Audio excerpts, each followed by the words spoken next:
United States Senate Foreign Relations Committee will come to order. Good morning, everyone, and welcome, everyone. Today we have important business to do.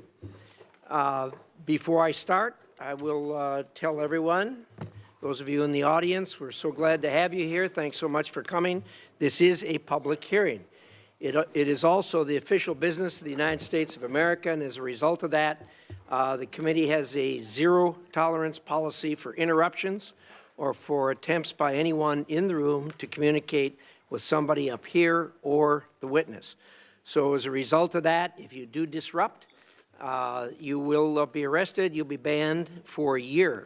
However, I'm told that we have some guests today who have completed their ban and are back with us again today.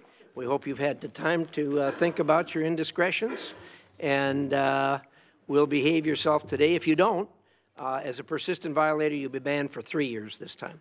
So in any event, welcome to everyone, and certainly Secretary Rubio, we're glad to have you here, and welcome back. The new co-pilot I got, Pete, is doing just fine in the seat you used to sit in, and I'm glad to have him. Thank you so much for being here. We were a little afraid we were going to lose you to the Miami Dolphins there for a while, but I guess that went a different direction, so it's certainly our gain. I'd like to start this hearing on the Venezuela situation by recognizing the brave men and women who participated in this operation. The intelligence gathering, planning, and execution were incredible. Only the U.S. could have pulled off this mission, and that's only because of the dedication and professionalism of each and every one of our service members. As we know, much of their work is done in secret, but I do hope these people will receive the accolades that they so rightly deserve. I also want to acknowledge the leadership of President Trump that he has shown, and also you, Secretary Rubio. It's no easy job keeping drugs and narco-terrorists off our streets and keeping Americans safe. Thank you for extraditing Nicolas Maduro and bringing him to account for his many crimes against the American people. Let me reiterate a point that I've made many times on the Senate floor.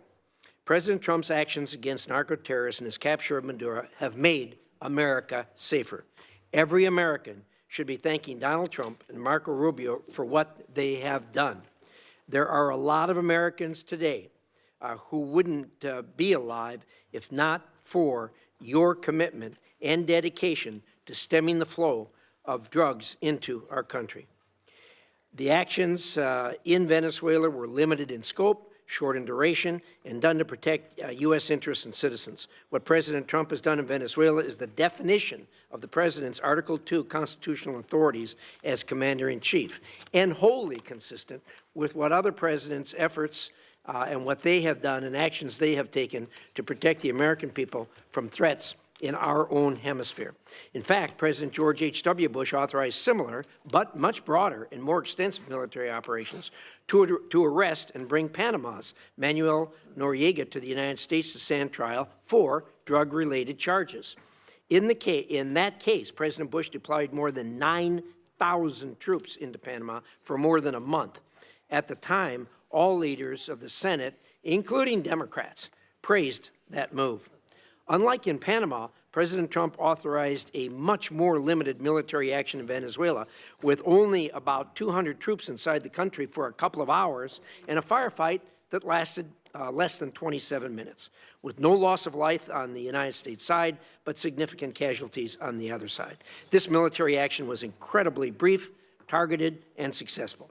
When bad guys are in the business of flying drugs into the United States, drugs that kill our children, hurt our country, violate U.S. laws, and destabilize our hemisphere, then they'll have to be held to answer for those actions, and that's what's being done now. Maduro was not recognized as a legitimate leader of Venezuela by President Trump, or even by President Biden, or by most of the international community.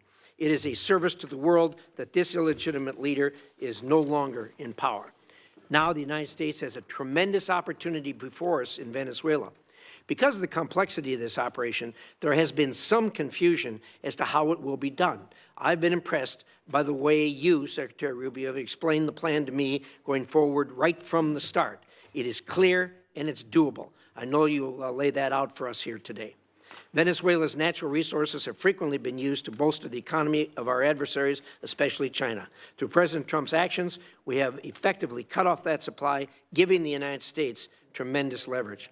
After our lengthy engagements in the Middle East in years past, many Americans are rightfully concerned about so-called forever wars. I know this administration is laser-focused on avoiding those experiences. With Nicolas Maduro out of power, the United States has the opportunity to better protect America by bringing stability to Venezuela.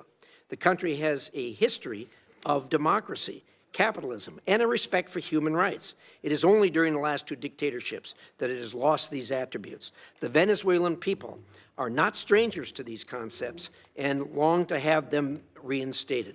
They have you and the President Trump to thank for giving them another chance. It is all our hope that the Venezuelan people will soon be able to hold free and fair elections for their leaders. To get there, Venezuela may require U.S. and international oversight to ensure these elections are indeed free and fair, unlike their most recent elections. Secretary Rubio, thank you for being here today. I look forward to a productive discussion. And with that, I'd like to hear the distinguished ranking member's views on these matters. Senator Shaheen. Thank you, Mr. Chairman. Welcome back, Secretary Rubio. Thank you for being here. I certainly agree with the chairman in terms of his comments relative to Nicolas Maduro. He was bad for Venezuela, he was bad for the region, and he was bad for the United States. I think the question we have to ask now is, was the raid to arrest him worth the cost? And I also share the chairman's admiration for the military operation that took him out. But the U.S. naval blockade around Venezuela and the raid have already cost American taxpayers hundreds of millions of dollars. Outside estimates are as high as $1 billion. And yet, the Maduro regime is essentially still in power. All the same people are running the country. Maduro's vice president, now the interim president, has taken no steps to diminish Iran, China, or Russia's considerable influence in Venezuela, one of the reasons that has been given for the mission. Her cooperation appears tactical and temporary and not a real shift in Venezuela's alignment. In the process, we've traded one dictator for another. So it's no wonder that so many of my constituents are asking, why is the president spending so much time focused on Venezuela instead of the cost of living and their kitchen table economic concerns? Unfortunately, I think this has been a pattern across the administration, losing sight of what actually advances America's interests and delivers results for the American people. Take the elimination of personnel and departments that were critical to our national security, for example. These are cost-effective tools like Voice of America that help us advance America's interests globally. And Mr. Secretary, as you remember, you strongly supported most of these programs when you were on this side of the dais. The administration says those cuts were about saving money, but the total federal spending last year went up by 4%, not down. We spent more, not less. As a result, our adversaries like China are expanding their influence. And there is broad bipartisan agreement in Congress that China is the central strategic challenge of our time. The president himself has said that as well. But we're cutting foreign aid and diplomacy tools. We're leaving embassies without leadership. We're shutting down counter-disinformation programs. We are driving talent away from the United States while Beijing is actively recruiting it. And I would just like to point out, this is a picture of the globe. These are countries where China has ambassadors in those countries. All of the red, those are China. And places where their diplomats are on the ground, except, of course, for China, which is in blue, and they don't need to put diplomats there. This map, this is where we have diplomats. You can see the red is where we're filled, and look at all of the white, where we do not have ambassadors on the ground. We're even giving China some of our most advanced semiconductors. And after a year of tariffs that were supposed to make us stronger, China has posted the largest trade surplus in history. And American families are paying more at a time when the prices were already too high. Since the start of the tariff campaign in 2025, U.S. manufacturing employment has fallen by anywhere from 50 to 70,000 jobs, depending on whose estimates you look at. That's a trend that undercuts promises that tariffs would bring factory jobs roaring back.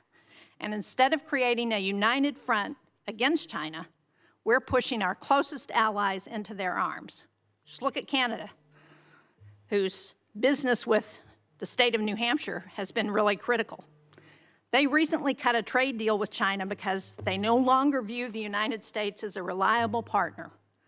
Pushing allies away like that is not strategic competition. It is unilateral disarmament.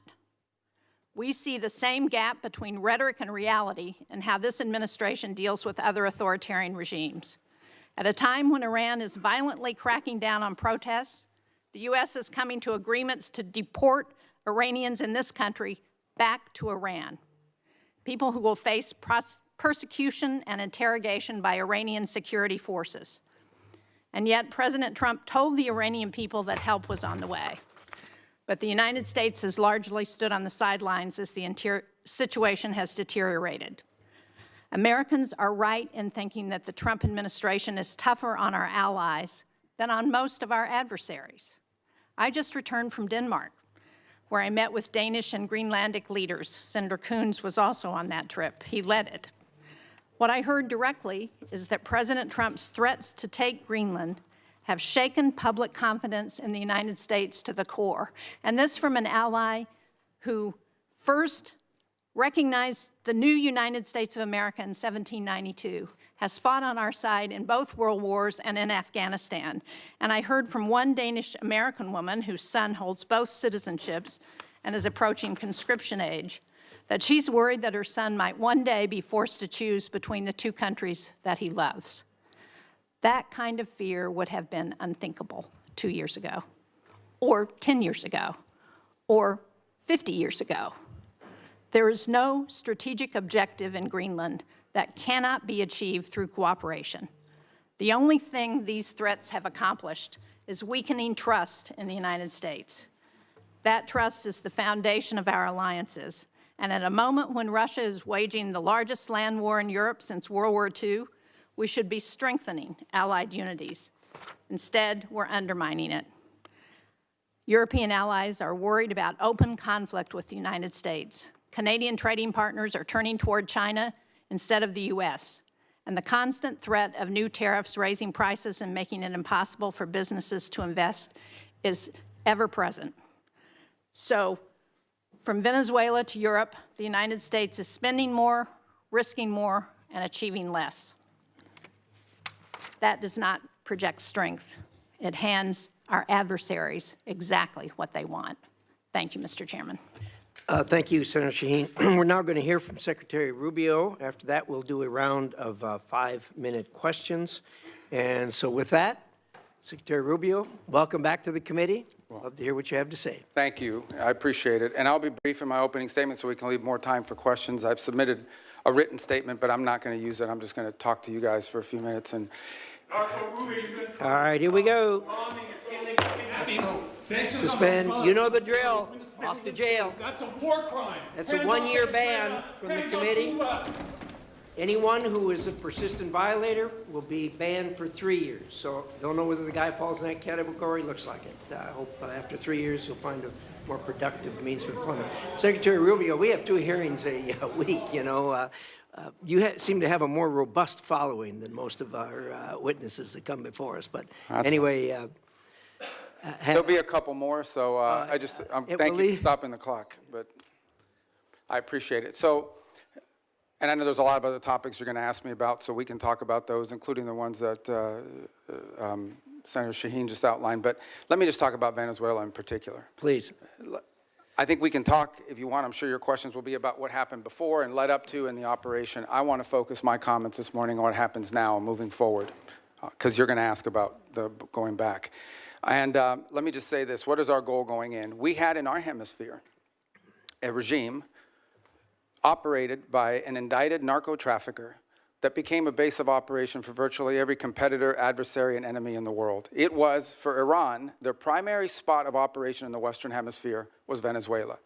For Russia, their primary base of operation in the Western Hemisphere, along Cuba and Nicaragua, was Venezuela. In the case of China, China was receiving oil at a huge, about $20 a barrel discount. And they weren't even paying money for it. It was being used to pay down debt that they were owed. This is the oil of the people of Venezuela, and it was being given to the Chinese as barter at a 20%, at a $20 discount per barrel in some cases. And so you had basically three of our primary opponents in the world operating from our hemisphere from that spot.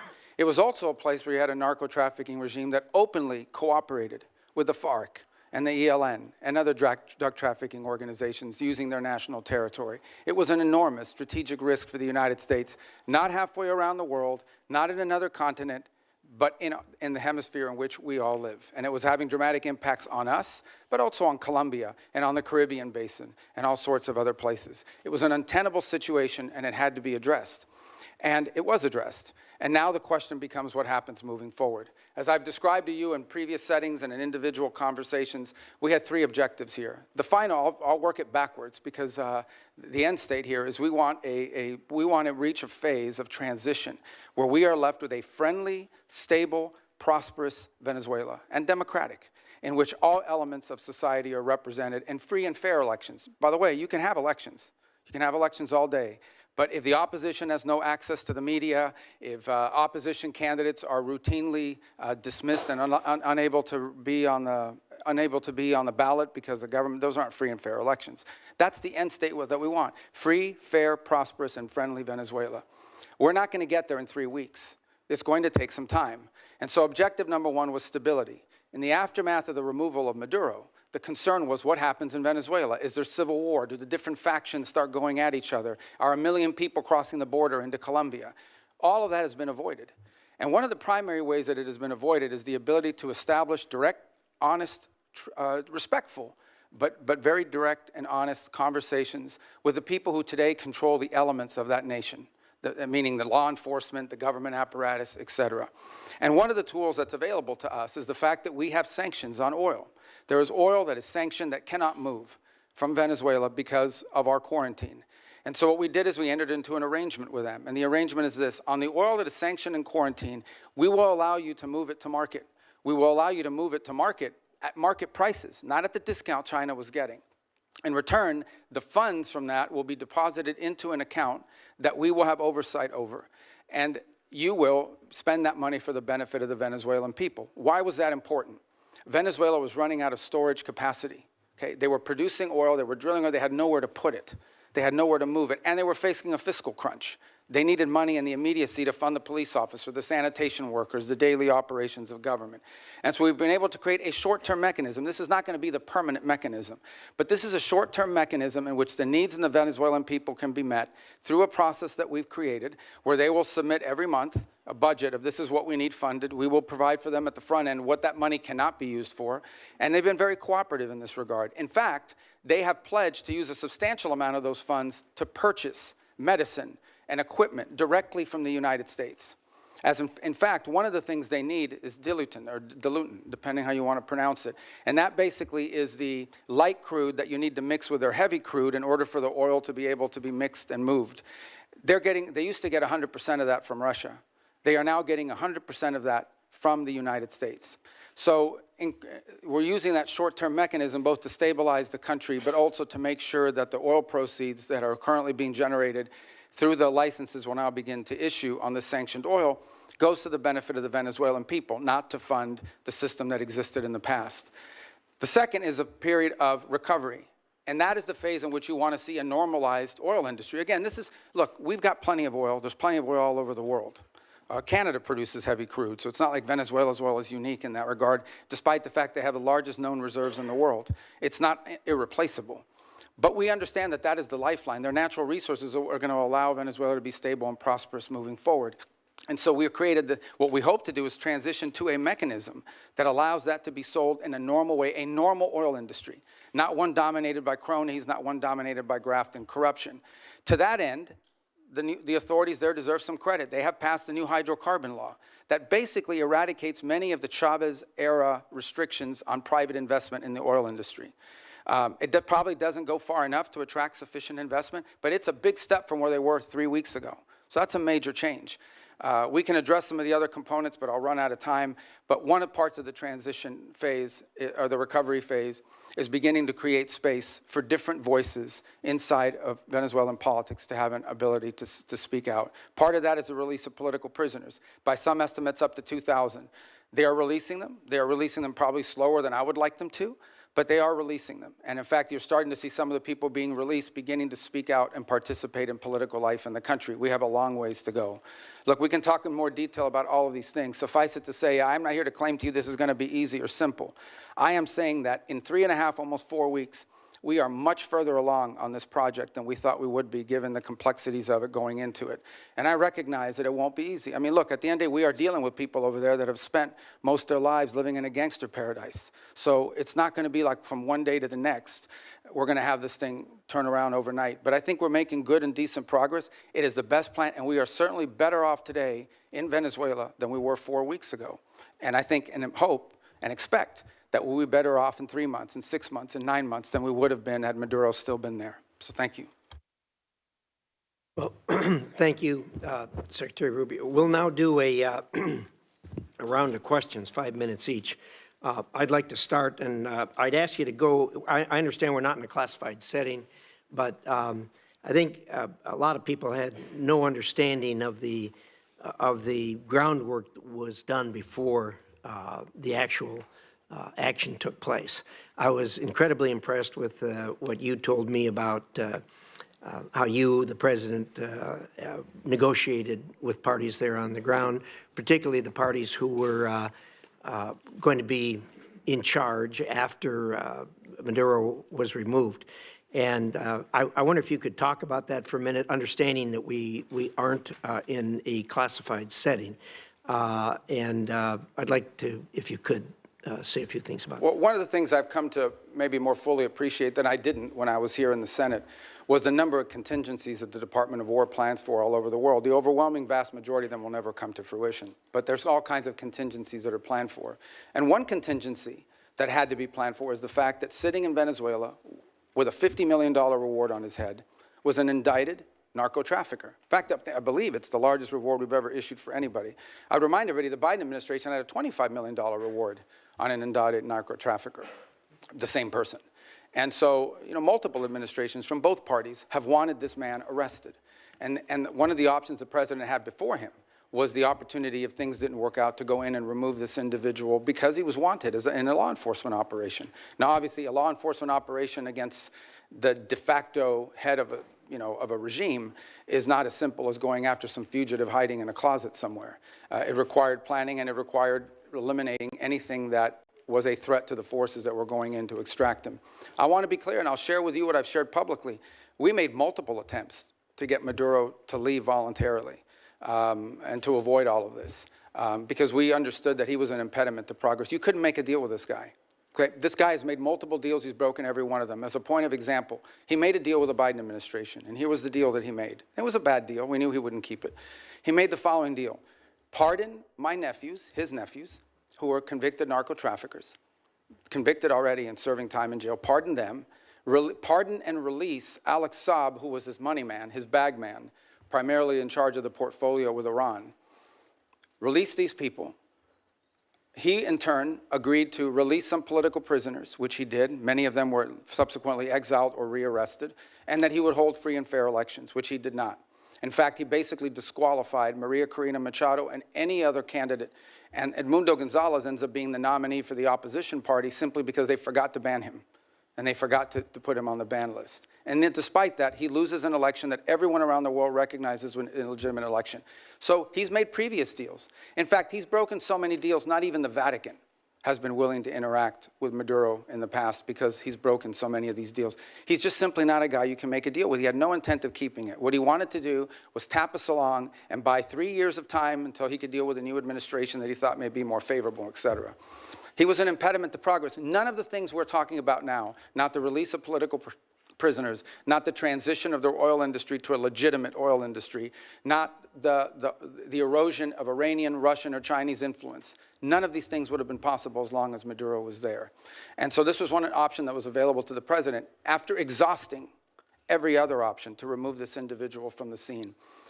Again, I'm not here to tell you these are all going to be roses along the way and it's all going to go perfectly. But for the first time in 20 years, we are having serious counter-narcotic talks with Venezuelan authorities about going after narcotics organizations. For the first time in 20 years, we're having serious conversations about eroding and eliminating the Iranian presence, the Chinese influence, the Russian presence as well. In fact, I would tell you that there are many elements there in Venezuela that welcome a return to establishing relations to the United States on multiple fronts. We are at the end talking about a Western country that has a long history of cooperation and work with the United States. At one time, Venezuela, pre-Chavez, was a very strong U.S. ally. And we hope to get back to that point. We're not there. This thing still is in its infancy. But I certainly think a lot of progress has been made in that regard. I was impressed with your description of the fact how careful you were in the operation not to dismantle either institutions or infrastructure because you wanted to see the Venezuelan people take that over and get back on their feet again. I think that was really a wise decision to make and have it as surgical as it was. The last thing I'd ask about, if you could touch on for just a minute, is I know you spent a considerable period of time negotiating with the people that were going to do day-to-day operations, the Venezuelans who were going to fill the vacuum. How's that going, and how do you feel about where we are there? Well, first of all, let me understand something. I spent 14 years in the U.S. Senate going after these people pretty hard, along with many of you. So, I mean, I understand who they are, and I understand this portfolio from a personal level quite well. So we're very realistic about what we're dealing with here. We also understand that in geopolitics, sometimes that's required. And in this particular case, there are an alignment of interests. And we certainly think that the approach we're taking is preferable to some of the other alternatives that people speculate about or fear. And I would say at this point, I do have to characterize, again, being realistic, clear-eyed, and understanding that there will be impediments and unexpected events along the way. What we have found so far is cooperation, respect, dialogue, and it's not just me. As has been reported in the media, Director Ratcliffe traveled to Caracas and met with leaders there and discussed important items of potential cooperation. I've also discussed, and I think I've alerted some of you, that we have Laura Dogue, who was our ambassador to Nicaragua in the past and to Honduras, will be taking over the Venezuelan Affairs unit, first in Bogota, but ultimately in Caracas. We've had a team on the ground already there. We already had 70 locally employed that sort of maintain that facility, but we have a team on the ground there assessing it, and we think very quickly we'll be able to open a U.S.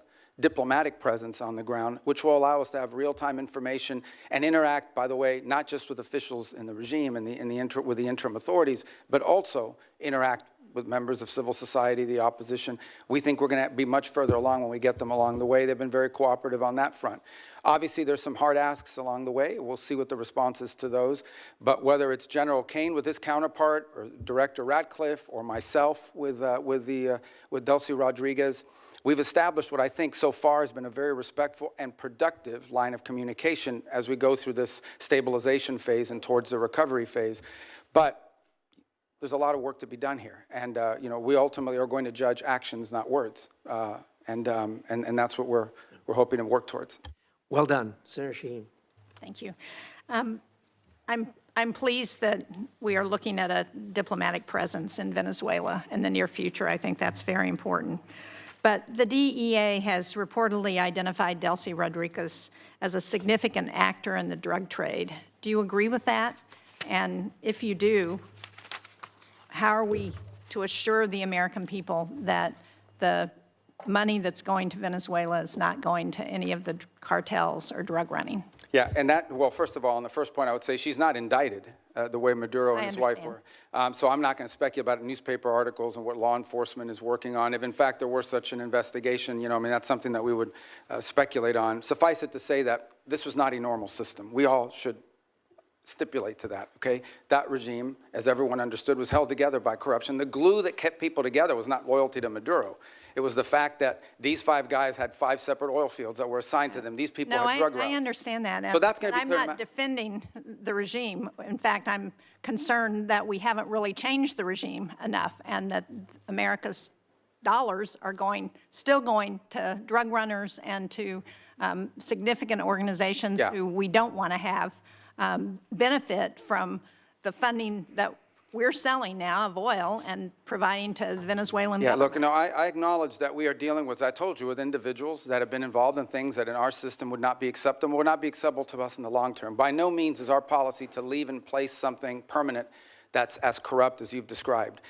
We are in the transition and stabilization phase. We are just acknowledging reality, and that is you have to work with the people that are in charge of the elements of government. Okay, but now, can what you are the reassure systems? people that Yeah, so the money way is that- not going, Yeah, continuing to go to the drug cartels? Right, so that's the process that I outlined to you. So on the sanctioned oil, the oil that requires U.S. permission to move, that oil, the proceeds of that oil, which by the way is being sold at market price, not at the discount Venezuela was being Right. forced to sell, is being deposited into an account that ultimately will become a U.S. Treasury blocked account here in the United States.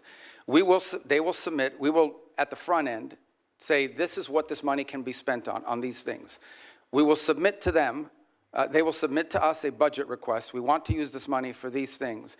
And part of the proceeds will go to fund a audit process to make sure that that's how the money is being spent. So and that's there how is- we intend to handle those funds in the short term. There's an actual audit process that's been set up? Who is It will be set up, and responsible? we have a couple options. One option is the XM Bank. They have expertise as bankers in being able to do some of that option. There may be some others in place. We haven't finalized what that audit process would be. We've only made one payment, and that payment we did, and retrospectively will be audited, but it was important we made that payment because they had to meet payroll. They had to keep sanitation workers, police officers, government workers on staff. It was a $300 million payment. Right, so it's been reported that the oil sold for $500 million, that $300 million went to Venezuelan government. What happened to the other $200 million? It's still sitting in the account, is my understanding at this time. The account in Qatar? Well, the account, yes, but that will ultimately be that's a short-term account. Ultimately, it will be a U.S. Treasury blocked account in the United States. And will it also be audited? Correct. Well, the audit will be on the expenditures. At the front end, we'll tell them this is what the money can be spent on. Again, I'm not talking about all the other revenues the Venezuelan government may have. We're talking about the revenues from the sanctioned oil. At the front end, we will say this is what the allowable expenses are.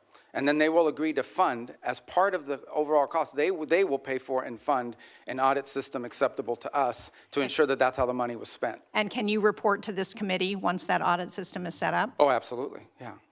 I'd like to change the topic in my short time that I have left, because when you were a member of this committee, you authored legislation to prevent President Trump from unilaterally leaving NATO, you and Senator Kaine. Do you still believe that the U.S. benefits from NATO?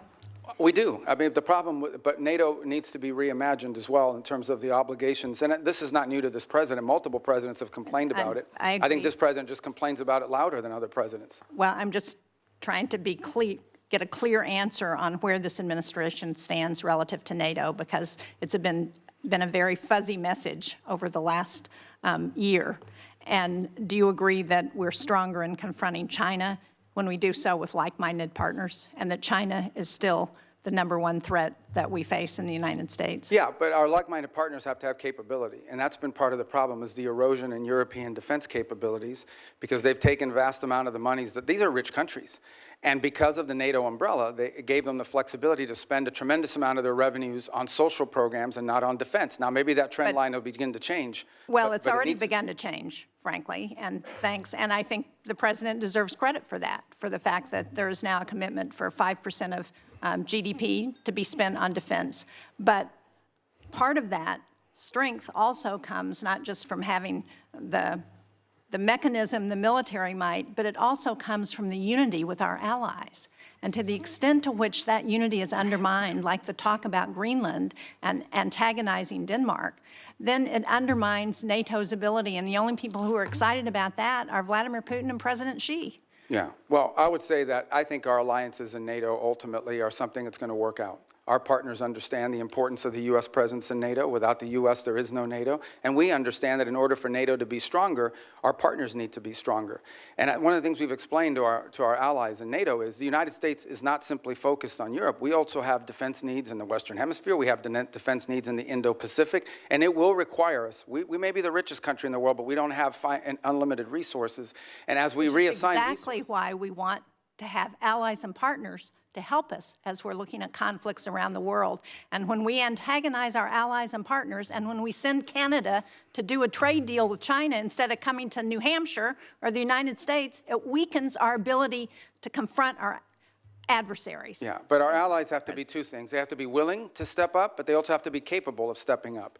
And frankly, many of them have not. I mean, Spain is still not doing the 5%. I mean, there are countries that are still not doing. And in fact, Mark Rutte yesterday pointed out that if without the United States, the countries of Europe would have to spend 10% of their GDP for the next 20 years to be able to make up the whole. So I do think there needs to be a rebalancing, and hopefully we'll have cooperation. I think we will. Rutte has done a great job of managing all. And I'm not arguing that point with you. As I said, I agree with what the President has asked of our European allies. What I'm arguing with you about is that his rhetoric is undermining NATO and our partnerships with our allies, and that's a problem. Thank you, Mr. Chairman. Thank you, Senator Shaheen. Senator Ricketts. Thank you, Mr. Chairman. Thank you, Mr. Secretary Rubio, for being here. So some of the comments from my colleagues on the other side of the aisle are difficult to square with the record. The goalposts didn't move, nor did Maduro change. The only thing that changed was President Trump acted on what members of both parties said needed to happen. And did so, by the way, with an operation that will go down in history as one of the most impressive and tactically proficient to be ever carried out. So, Secretary Rubio, I'd like to get your response to a few yes or no questions. I know that's typically not your nature, but please bear with me here a moment, okay? All right, let's hear them first. I hate game shows. Go ahead. For years, the United States had a standing bounty on Nicolas Maduro, correct? Have what, I'm sorry? A standing bounty on Nicolas Maduro. Oh, yes. And this bounty was increased by both the Biden and Trump administrations, correct? Correct. And despite that bounty, did Maduro remain in power? Yes. Did he continue to support drug traffickers? Oh, yes. Was Operation Absolute Resolve a law enforcement operation supported by the military? It was. Did that operation successfully remove Maduro and his wife, and they were taken into custody? Yes. Great questions. Thanks. Were any service members, law enforcement officers killed in that operation? Not any of ours. None of ours, right. Has there largely been a broad support across Latin America for Maduro's removal? Yes. And is the United States better off with Nicolas Maduro in custody? Yes, and Venezuela too. Right. I realize that you'll hear differing views during this hearing, but I want to at least offer my personal congratulations to you and everybody who helped carry this out, because the world is better off without Nicolas Maduro. A few weeks ago, you briefed the Senate on your three-phase plan. You've been talking about it here today on stabilization, recovery, and the transition in Venezuela. Is there anything this Congress can do to be helpful in executing on that plan? There will be in time, there's no doubt about it. On the stabilization front, you know, in order to stabilize it, for example, we're going to have to begin to provide some licenses through OFAC. So as an example, if a company wants to go down and explore the opportunity to do some economic activity in Venezuela, they will require a license from Treasury to be able to do that. And so that doesn't require congressional action, but I wanted you to be aware of it when you start to see some of these things. Some of these are just exploratory. The second is, I think in time, look, Venezuela is a very wealthy country. This is not a country that's going to require money from the United States to rebuild, to stabilize, to transition. It really isn't. It has the ability to be, and it has been historically, the wealthiest country in the Western in Latin and South America, in many cases. The problem is that the wealth of the country was being stolen. And so part of both the recovery and the transition phase is ensuring that you leave in place a prosperous, free, democratic, allied with the United States and friendly, but also prosperous Venezuela, where the resources of the country are being done responsibly, are being utilized responsibly and to the benefit of the people and their economy. So in time, I imagine we will be coming back to you with specific legislation that may be required to assist in that function. But we don't expect that this is going to require any spending on our part. On the contrary, unlike many of the other parts of the world we've gotten involved, Venezuela we're not spending any money in Venezuela right now other than whatever it costs to stand up our embassy. Let me switch gears on you a little bit. One of the common criticisms after Maduro's capture was that this would incentivize communist China to take similar actions in Taiwan. In my opinion, this couldn't be further from the truth. For starters, communist China doesn't care about international law or norms. They've demonstrated that repeatedly. Just ask the Philippines. Nor does it believe in international law even applies to Taiwan. But most importantly, Xi Jinping's calculus on whether to take kinetic action against Taiwan rests solely on whether or not he believes he will be successful or not. In this sense, the tactical proficiency displayed during Operation Absolute Resolve may have actually given Xi more pause to in taking action in Taiwan. Because despite its massive military buildup, the PLA continues to lack the experience so clearly on display that the United States demonstrated in Maduro's capture. And the PLA leaders that do have combat experience, like General Zhang, just got purged, or at least one of them did. So, Secretary Rubio, do you believe that the operation to take Maduro into custody will have any impact on Communist China's actions or intentions toward Taiwan? No, look, the situation on Taiwan is a Xi legacy project that he's made very clear that that's what he intends to do. And that's going to be irrespective of anything that happens in the world. Your point, though, is well taken, and that is the U.S. in conducting this operation, I think, was certainly startling to China, to Russia, to Iran, to any adversary around the world, because the U.S. is the only country in the world that could have done this operation. Mr. Chairman, if I could just real briefly, I just mentioned General Zhang getting purged here. He was obviously a very important official in China. Can you share with us just your assessment on what that means, that Xi just purged one of these? Well, this is, I think, part of a pattern we've seen over the last few years, which is a purge of leaders in their military. They're spending a lot of money on their military, and obviously some of these guys are stealing that money, and they're trying to address that. So it's an issue internally in their system. They're obviously not sharing with us or talking to us in depth about any of that, but it's certainly something we watch with interest. Okay. Thank you, Mr. Chairman. Thank you, Senator Ricketts. Senator Coons. Thank you, Mr. Chairman. Thank you, Secretary Rubio. Good to be with you again. My basic question is, what are we doing here? What is the point? What is the goal of this hearing? How do I know? As you know well, having served on this dais alongside me for 14 years, this is an oversight hearing. And the purpose of oversight is to encourage, if necessary, to compel consultation between the administration and Congress. And I just wanted to raise with you at the outset, of course the Commander-in-Chief has, under Article 2, the power to defend the American people against an imminent threat or an incoming attack. How else could we be kept safe?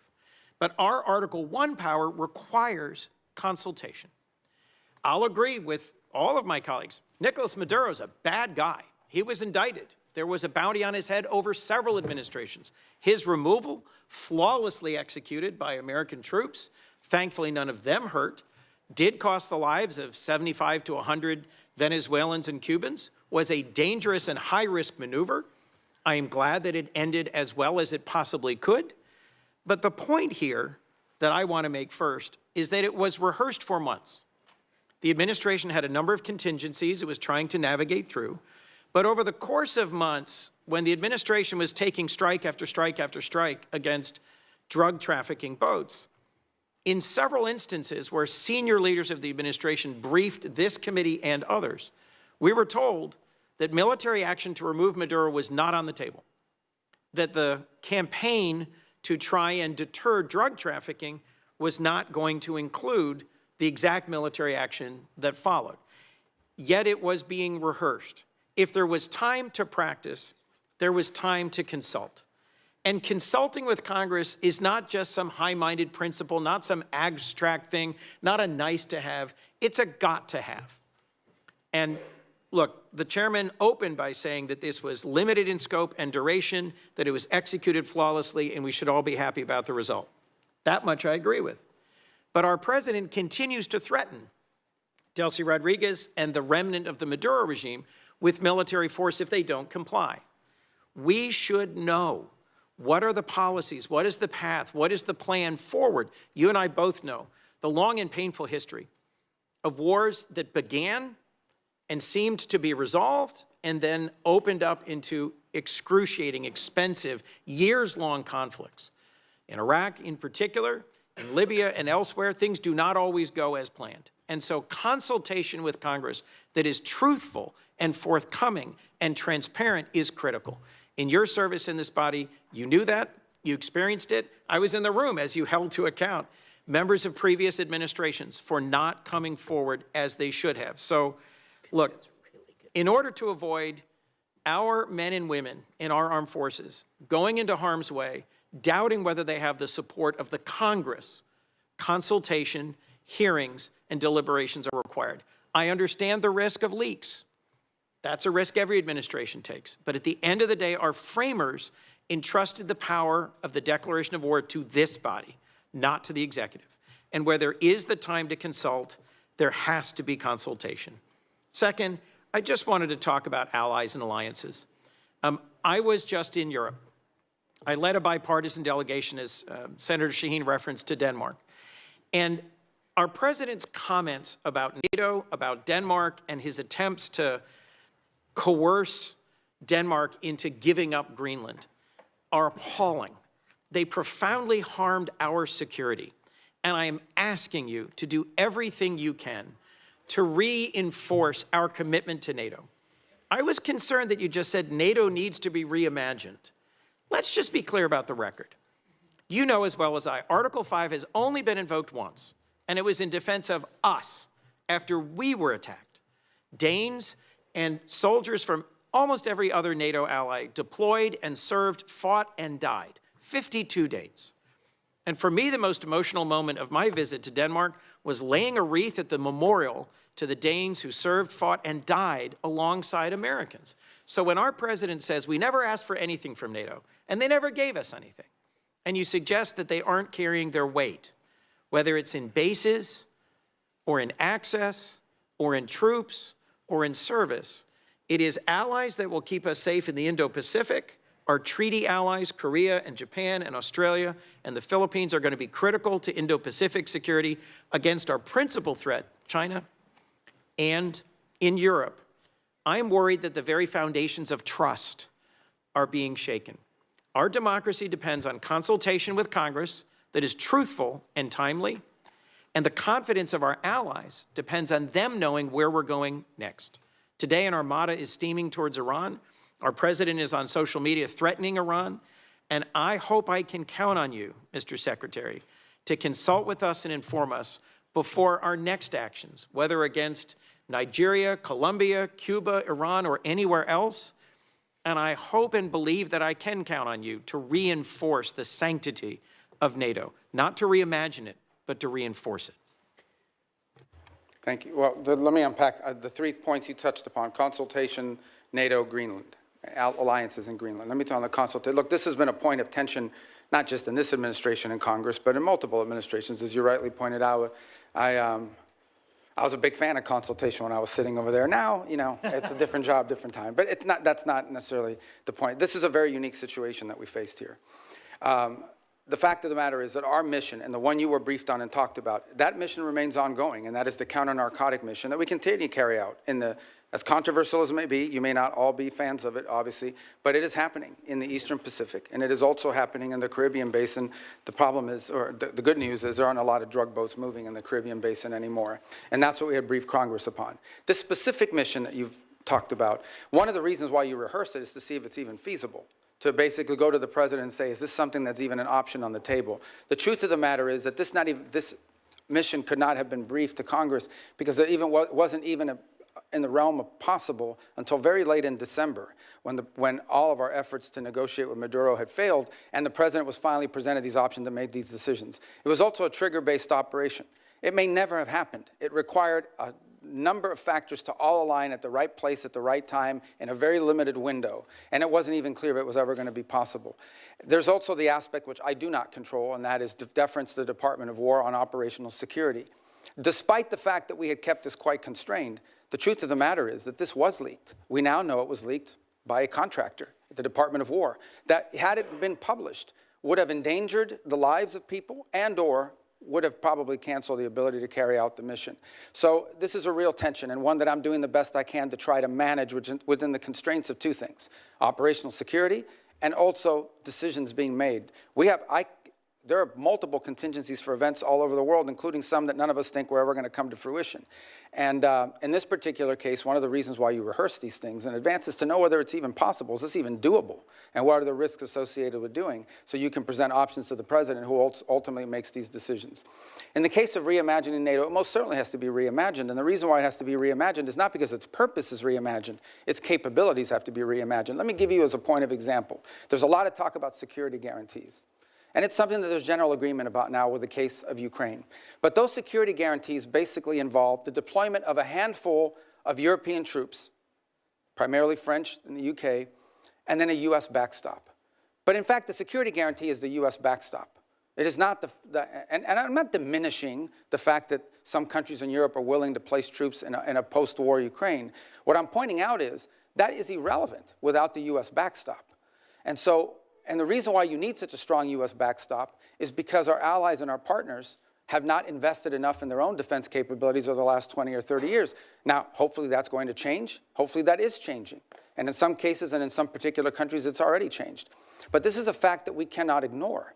NATO is going to be stronger if our allies are more capable, especially, and here's the reality, whether we want to accept it or not, we have interests all over the world. We have interests in the Middle East, we have interests in the Western Hemisphere, and we most certainly have interests in the Indo-Pacific. A number of you have already pointed out that China is the chief challenge.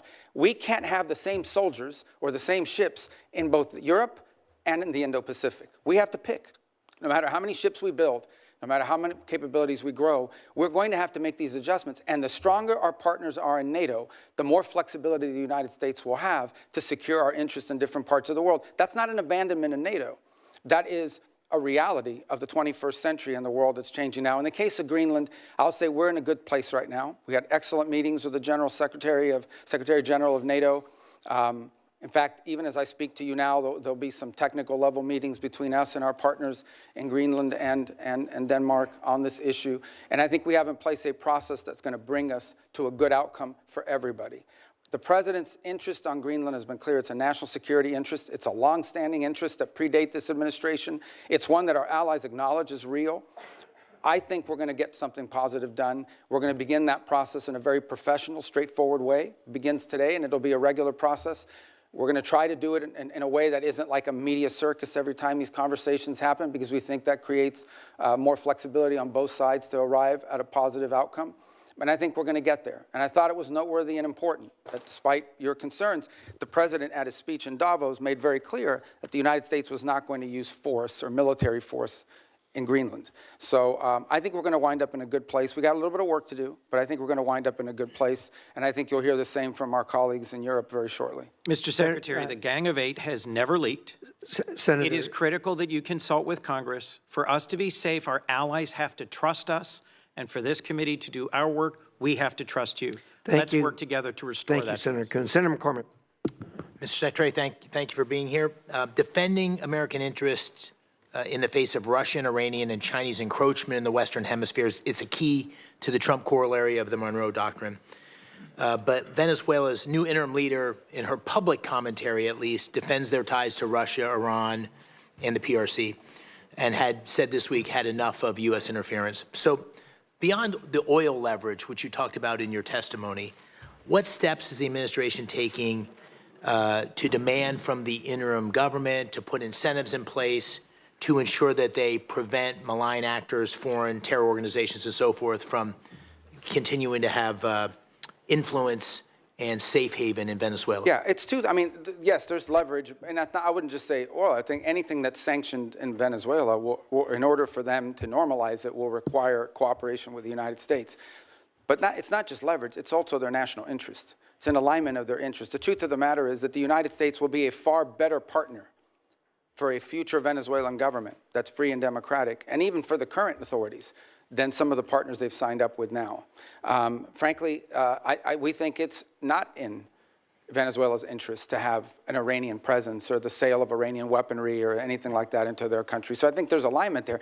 We think and can argue that some of these criminal elements, which they've allowed to act with impunity in parts of their country, is a deal with the devil. In the short term, it provided revenues to some corrupt regime officials, but in the long term has created real destabilization, not for just them, by the way, but also for Colombia. Just understand something. The FARC dissidents and the ELN operate with impunity from Venezuelan territory. They control Venezuelan territory. Yeah. And some of that was through deals with individuals aligned with the regime because they made money off of that. But we don't think that's in the long-term interest.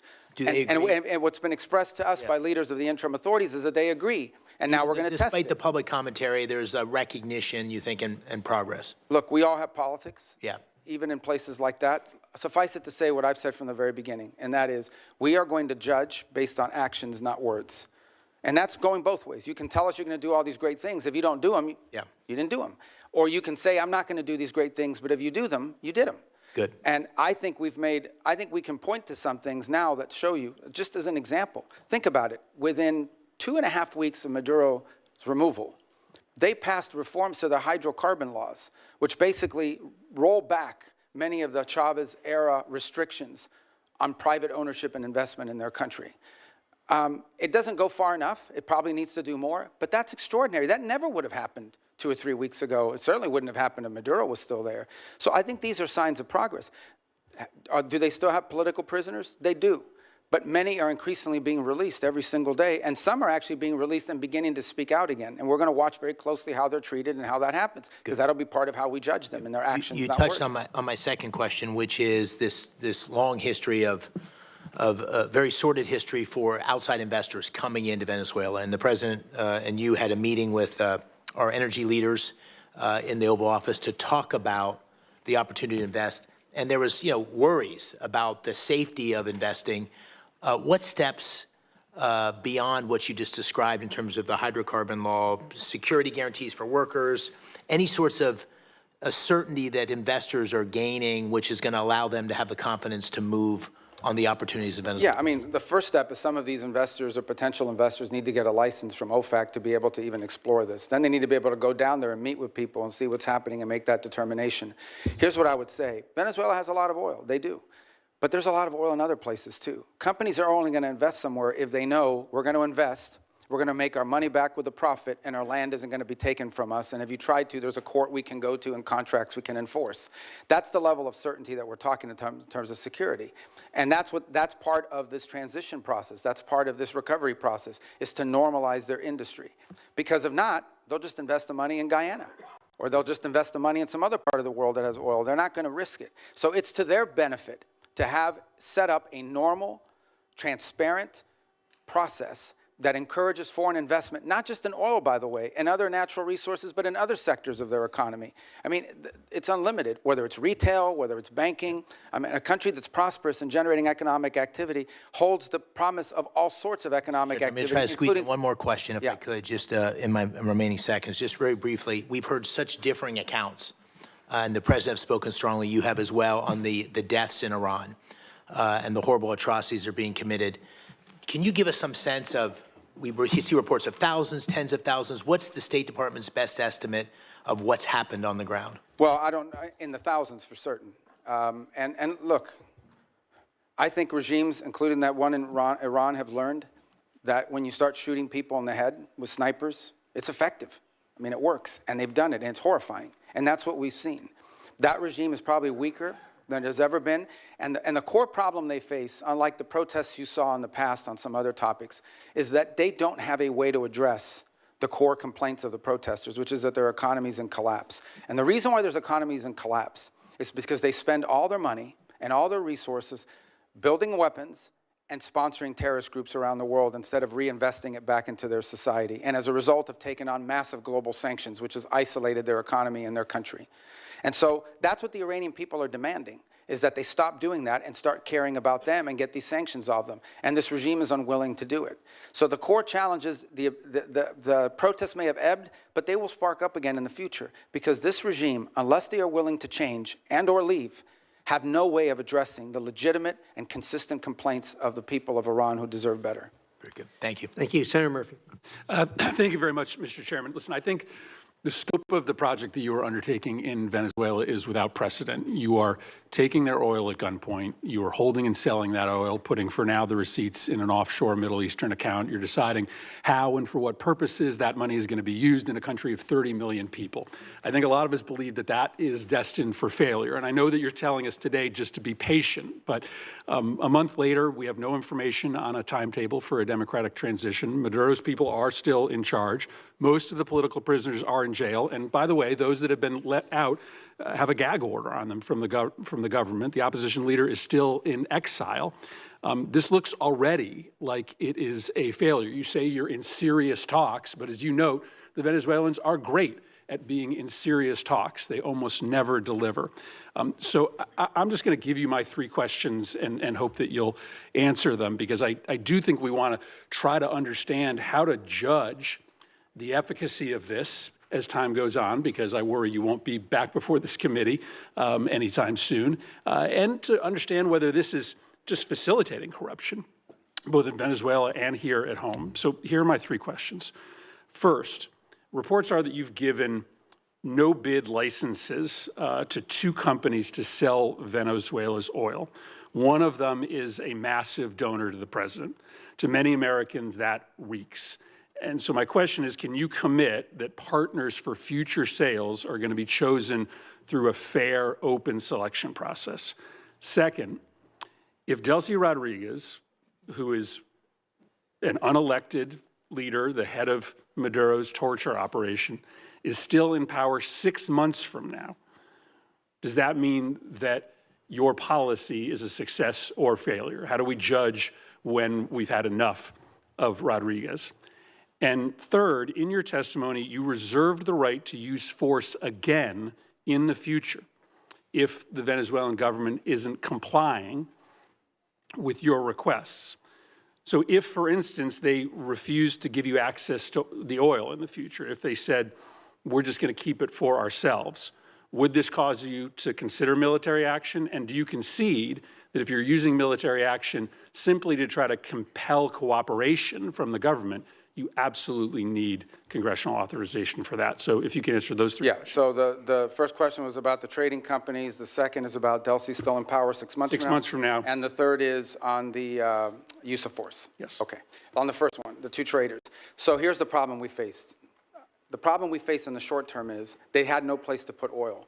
They were running out of storage capacity for their oil. We had to move that oil to market very quickly. The only way to move it to market very quickly is to plug into these two primary trade companies that could sell it in the open market. That is not the permanent outcome here. That is a short-term fix to a short-term problem, which is they were literally storing oil. They brought in tankers and had tankers sitting offshore just to hold their oil. At some point, their capacity to produce was going to be shut down and their ability to generate revenue. So we had to move that oil very quickly. The long-term plan is not those two trading companies. The long-term plan is for them to have a normal energy program that sells directly into the market, directly, to refineries and to companies that are exploiting and exploring it. For example, Chevron has operations there that never stopped. They seek to expand those operations. They don't need those trading companies. So those trading companies were a short-term fix for a very acute problem because we wanted to prevent societal collapse because they had no money for revenue. On the second point about her being still in power, look, let me say this, a couple things. This is not unprecedented. I can point to a number of places, Spain, Paraguay, two examples of places in which there was a transition, from an autocratic regime to a democratic regime, and it took time. I can't give you a timeline of how long it takes. It can't take forever. It's not even been 4 weeks since Maduro was reduced. A year, two Well, I think years? we need to be, let me put it to you this way, we need to be much further along 6 months from now, even 3 months from now. That may not be satisfactory to you, but I'm saying we have to be much further along 3, 4, 5 months. 3 or 4, 5 months from now cannot look like what today looks like. And I think there's acknowledgement on both sides of that. I can probably give you a better answer, and this is not deflecting, when we finally have people on the ground like the ambassador and the team around her on a daily basis that are interacting. Because one thing is for me to pick up the phone and talk to Delcy Rodriguez 3 times a week. Another thing is to have someone on the ground on a daily basis that's following these events, is talking to civil society, but also engaging with interim authorities. But the fact of the matter is that, yes, we want to see quick progress. As you said, it's unprecedented, okay? All I'm saying to you is, before this was stagnant. Before this, we had spent 14 years, you were involved in some of those efforts, 14 years trying to change the dynamic in Venezuela. 13, 12, 11, 10, it was a big part of my career in the Senate was spent on this. This is the first time in over a decade that we see even the glimmer of an opportunity to change conditions. A lot of that will depend on us, but a lot of that will depend on them. And it also will depend on the rest of Venezuelan society. How quickly can we get all these Venezuelans that want to go back to Venezuela and participate in civic and economic life back to Venezuela? That's going to be critical here. We recognize that. So yes, we have to be much further along in 6 months. We expect to be further along. And if we're not, I'll tell you, we'll tell you. On the third point of use of force, look, the president never ruled out his options as commander-in-chief to protect the national interest of the United States. I can tell you right now with full certainty, we are not postured to, nor do we intend or expect to have to take any military action in Venezuela at any time. The only military presence you will see in Venezuela is our Marine Guards at an embassy. Okay, that is our goal, that is our expectation, and that is what everything that outlines towards. But if you... That said, if an Iranian drone factory pops up and threatens our forces in the region, the president retains the option to eliminate that threat. I'm asking a more specific question because in your testimony, you suggest that you would use force to compel cooperation, for instance, with oil sales. Do you agree that you have to come to Congress to get authorization if you were simply using force to compel cooperation? Well, there's two things. There's the look, there's It seems like under an the easy War answer. Powers Act. No, under the War Powers Act, if we're going to be involved in something that's going to put us involved in a sustained way, we have to notify you within 48 hours after the fact, and then if it's going to last longer than 60 days, we have to come to Congress with it. We don't anticipate either of these things having to happen. Everything is moving in a very different trajectory right now. On the other hand, if we tell them we don't want to see drones from Iran, as an example, pointed at the United States or threatening our forces or our presence in the region or our allies' presence in the region, and they refuse to comply with that, the president does reserve the option in self-defense to eliminate that threat. We don't see that, we don't anticipate it, but it could happen. But we hope not. We don't want it to happen. On the contrary, if we had to take military action, it would set us back on all these other things that we're talking about. I can tell you military action is not good for, recovery and transition. That's not what we hope to see. It's certainly not our goal here. But a lot of that will depend on them. But I think it would require the emergence of an imminent threat of the kind that we do not anticipate at this time. But that's not, they get a vote on that too. Senator Brasso. Thanks very much, Mr. Chairman. Mr. Secretary, great to see you. Congratulations. What you and President Trump have demonstrated in the past year is clearly peace through strength, and I appreciate the leadership from both of you. We've been talking a lot about Venezuelan oil. You know, I focus a lot on energy going to China, and 3/4 of all the oil that went from Venezuela out of the country there last year, 75% of it went to China. They got it at deep discounts. Lots of money back to Venezuela through oil for loan deals. Since the start of this blockade, basically Venezuela crude shipments to China have fallen dramatically. Can you assess or talk a little bit about the impact this has on China's broader energy strategy? Just to be clear, it's a quarantine, not a blockade. A blockade is an act of war. It's a quarantine, and it's been very effective in the sense that it's given us this leverage. In fact, can I just add something, and this might be to Senator Murphy's question as well. The Venezuelan authorities are now identifying ships that they want us to grab. In fact, about a week and a half ago, we grabbed one of these ships. That was, because here's what happened in the aftermath of the Maduro. About 5 ships took off without authorization from the Venezuelans because they were controlled by some network in the country. With the cooperation of the interim authorities, we seized one of those ships. We brought it back into Venezuelan waters, handed the ship off to the Venezuelans, who in turn fed it into this mechanism, this short-term mechanism that I described to you was created. So we're seeing cooperation on that front. Now, I think your question more specifically was about China. Yeah, so look, China can buy Venezuelan oil, but they're going to have to buy it like everybody else in the world is going to have to buy it. Not the deep discounts. Yeah, at the normal price. And that money is going to flow back to the benefit of the Venezuelan people in a structured way. And I know that in the short term, that will involve this mechanism we've described. In the long term, our intention is that it would be governed by a democratically elected government. You know, I mean, like a normal country would handle it. But it's not just about oil. There's other economic activity, the full spectrum. I mean, Venezuela was, and still, we're not talking about some third world country here. I mean, we're talking about a country that doesn't just have wealth, it has memory, it has history of economic activity, of people who own chains of pharmacies. I know some of these people who own chains of retail stores, including American retailers who had a presence there. We just want it to be a normal, prosperous country again, not a playground for Iran, Russia, and China in our own hemisphere. And we're going to try to help them get that because we think it serves our national interest. That will require actions on our part, not money, but ultimately that will require them. This is ultimately going to be on the Venezuelan people and Venezuelan society and Venezuelan leaders to make this happen. We're going to be there to help and assist and create the parameters for it, and we feel like we're making really good progress. If we make as much progress over the next 4 weeks as we've made in the last 3.5 weeks, I'll feel very good about that. If it slows down or it gets complicated, I'll certainly let you know. But our anticipation is that we're going to be able to continue to work cooperatively with them because it's in their interest and ours. But I will point out to this. After this operation happened, look at the people who criticized it. I mean, there were others. China, Russia, Iran, Hamas. These were the people that were upset about this strike and this raid and what we did. And I can tell you that in many countries in the Western Hemisphere, there was great pleasure in the fact that Maduro was removed and that it didn't involve all that war and an invasion. Since you mentioned Iran, and Senator McCormick mentioned Iran as well, a lot of oil is still going from Iran to China. 1 million barrels a day last year. Lots of that money goes back to Iran, to the dictators, the people that are actually killing others on the street.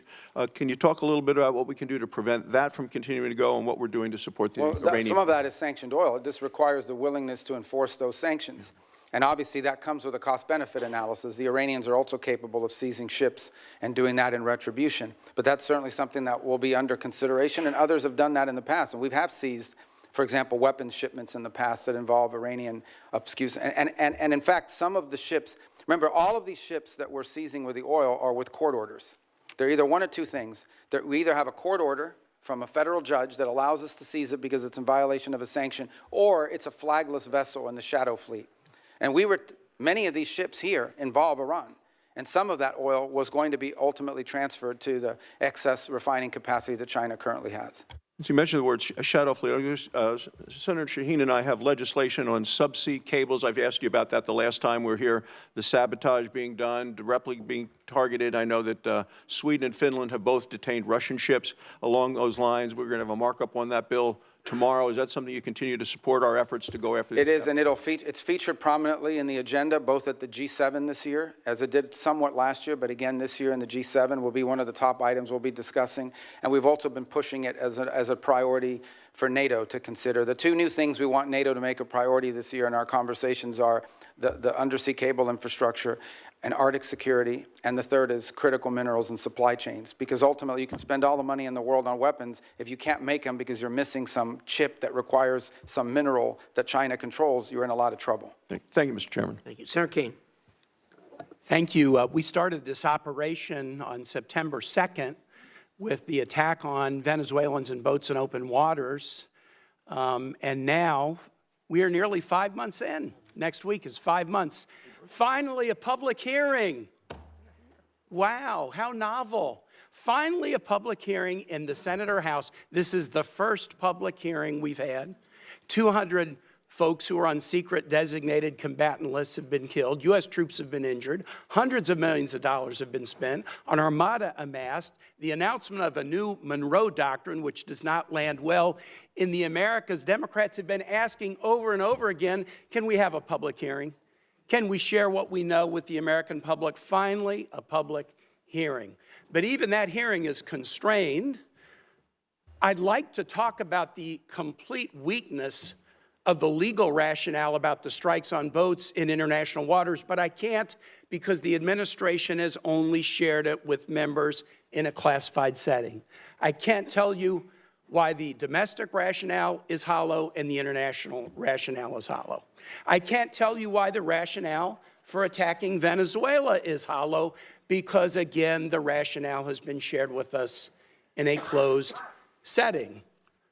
I can't share with you the grim details of the murder of shipwrecked survivors in open waters that we all know because we've seen the videos and we've questioned the U.S. military officials involved about legality because the administration will not release that publicly. They released the boat strike videos publicly, but they hid the second strike that killed struggling shipwreck survivors, even from Congress, for nearly 3 months, but I can't really talk to you about it. I can't talk to you about the weakness of the targeting criteria being used to attack boats in the Caribbean and Pacific. I would encourage any colleague, if you have not, go to the classified setting and ask for a briefing on each strike and ask this question: what was the evidence that there were narcotics on that craft? You will be very surprised if you ask that question about every strike. And so even in this first public hearing, 5 months in, there's a lot we can't talk about. If it was such a righteous operation, why is the administration and the majority in this Senate so jealously protecting the details about it from being revealed to the American public? I have Virginians deployed in this operation. I can't answer their families' questions. Thank God we're having a public hearing 5 months in. This is supposed to be the greatest deliberative body in the world. Mr. Secretary, who won the July 2024 Venezuelan presidential election? Oh, I think the whole world would acknowledge it was Edmundo Gonzalez. Who lost that election? Maduro. And his vice president, Delcy Rodriguez. Now, you have made the decision, the administration has made the decision in the aftermath of the attack that Delcy Rodriguez should be leading the country. Let me read something that President Trump said about her. on January 14 about Delcy Rodriguez, who lost the election with Maduro. We just had a great conversation today, and she's a terrific person. I mean, she's somebody that we have worked with very well. Let me tell you what Delcy Rodriguez said the day after Venezuela was attacked. Governments around the world are simply shocked that the Bolivarian Republic of Venezuela is the victim and target of an attack of this nature, which undoubtedly has Zionist undertones. What the hell did Delcy Rodriguez mean when she said this attack had Zionist undertones? I'm assuming you have no idea. Oh, I have an idea what she meant. I mean, what's the question? What does she mean when she says this attack has Zionist undertones? Look, I'd have to answer, but let me understand in a broader context. No one here is telling you that this is what we want to see in the long term. Okay. This is not a campaign to leave in place the system that's currently in place. Let me switch. But we either have, no, but I mean, the criticism of us is, all right, go ahead. No, go ahead. I'm ready to switch now to talk about somebody that you know well. You raised an important point. If I can get back to it, I will. You know well and you respect well Maria Corina Machado. Here's what President Trump said about her, won the Nobel Prize in the aftermath of the attack on Venezuela.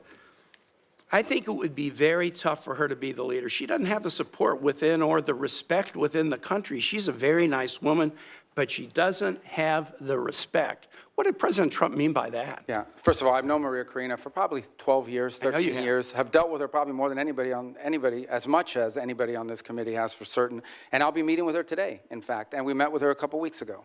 So here's the reality, though, and I think what the president was pointing to. And I think Maria Corina would acknowledge this. The only way I talked to her last week. Well, she's very disappointed in those comments, and so are Venezuelans in my state. Okay, well, she didn't share that with me or with us, but I would sell this to you.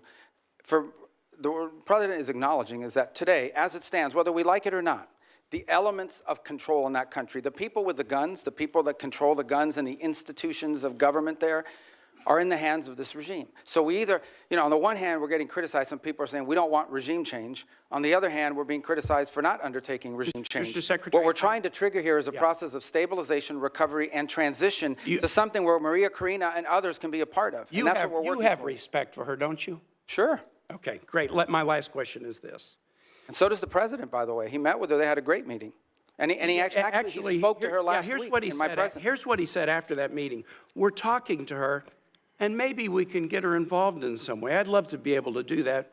Maybe we can do that. We'll set the terms for this Nobel Prize winner having a leadership role. Last question is this. You talked about the speech in Davos. Here's something the president said in Davos. I'm helping NATO until the last few days. When I told them about Iceland, they loved me. They're not here for us on Iceland, that I can tell you. Our stock market took the first dip yesterday because of Iceland, so Iceland has already cost us a lot of money. The president repeatedly mistook Iceland for Greenland, right? We're not mad at Iceland. They haven't cost us any money. The president just mistook the two countries for each other, correct? Yeah, he meant to say Greenland, but I think we're all familiar with presidents that have verbal stumbles. We've had presidents like that before. Some made a lot more than this one. Nice try. Thanks. All right, thank you. I thought he did well. Let's see, we got Senator Paul. Our founders debated extensively over which branch of government should have the power to declare or initiate war. Virtually unanimously, they decided, and what was entered into the Constitution was that the declaration or initiation of war would be the power of Congress. Now, we have many advocates, many of whom are here today, who have been advocates for an expansive notion of presidential power. They often argue that wars are not really wars, that they're kinetic actions or drug busts. I think, though, if you reverse the circumstances, it becomes very difficult for these arguments to hold up.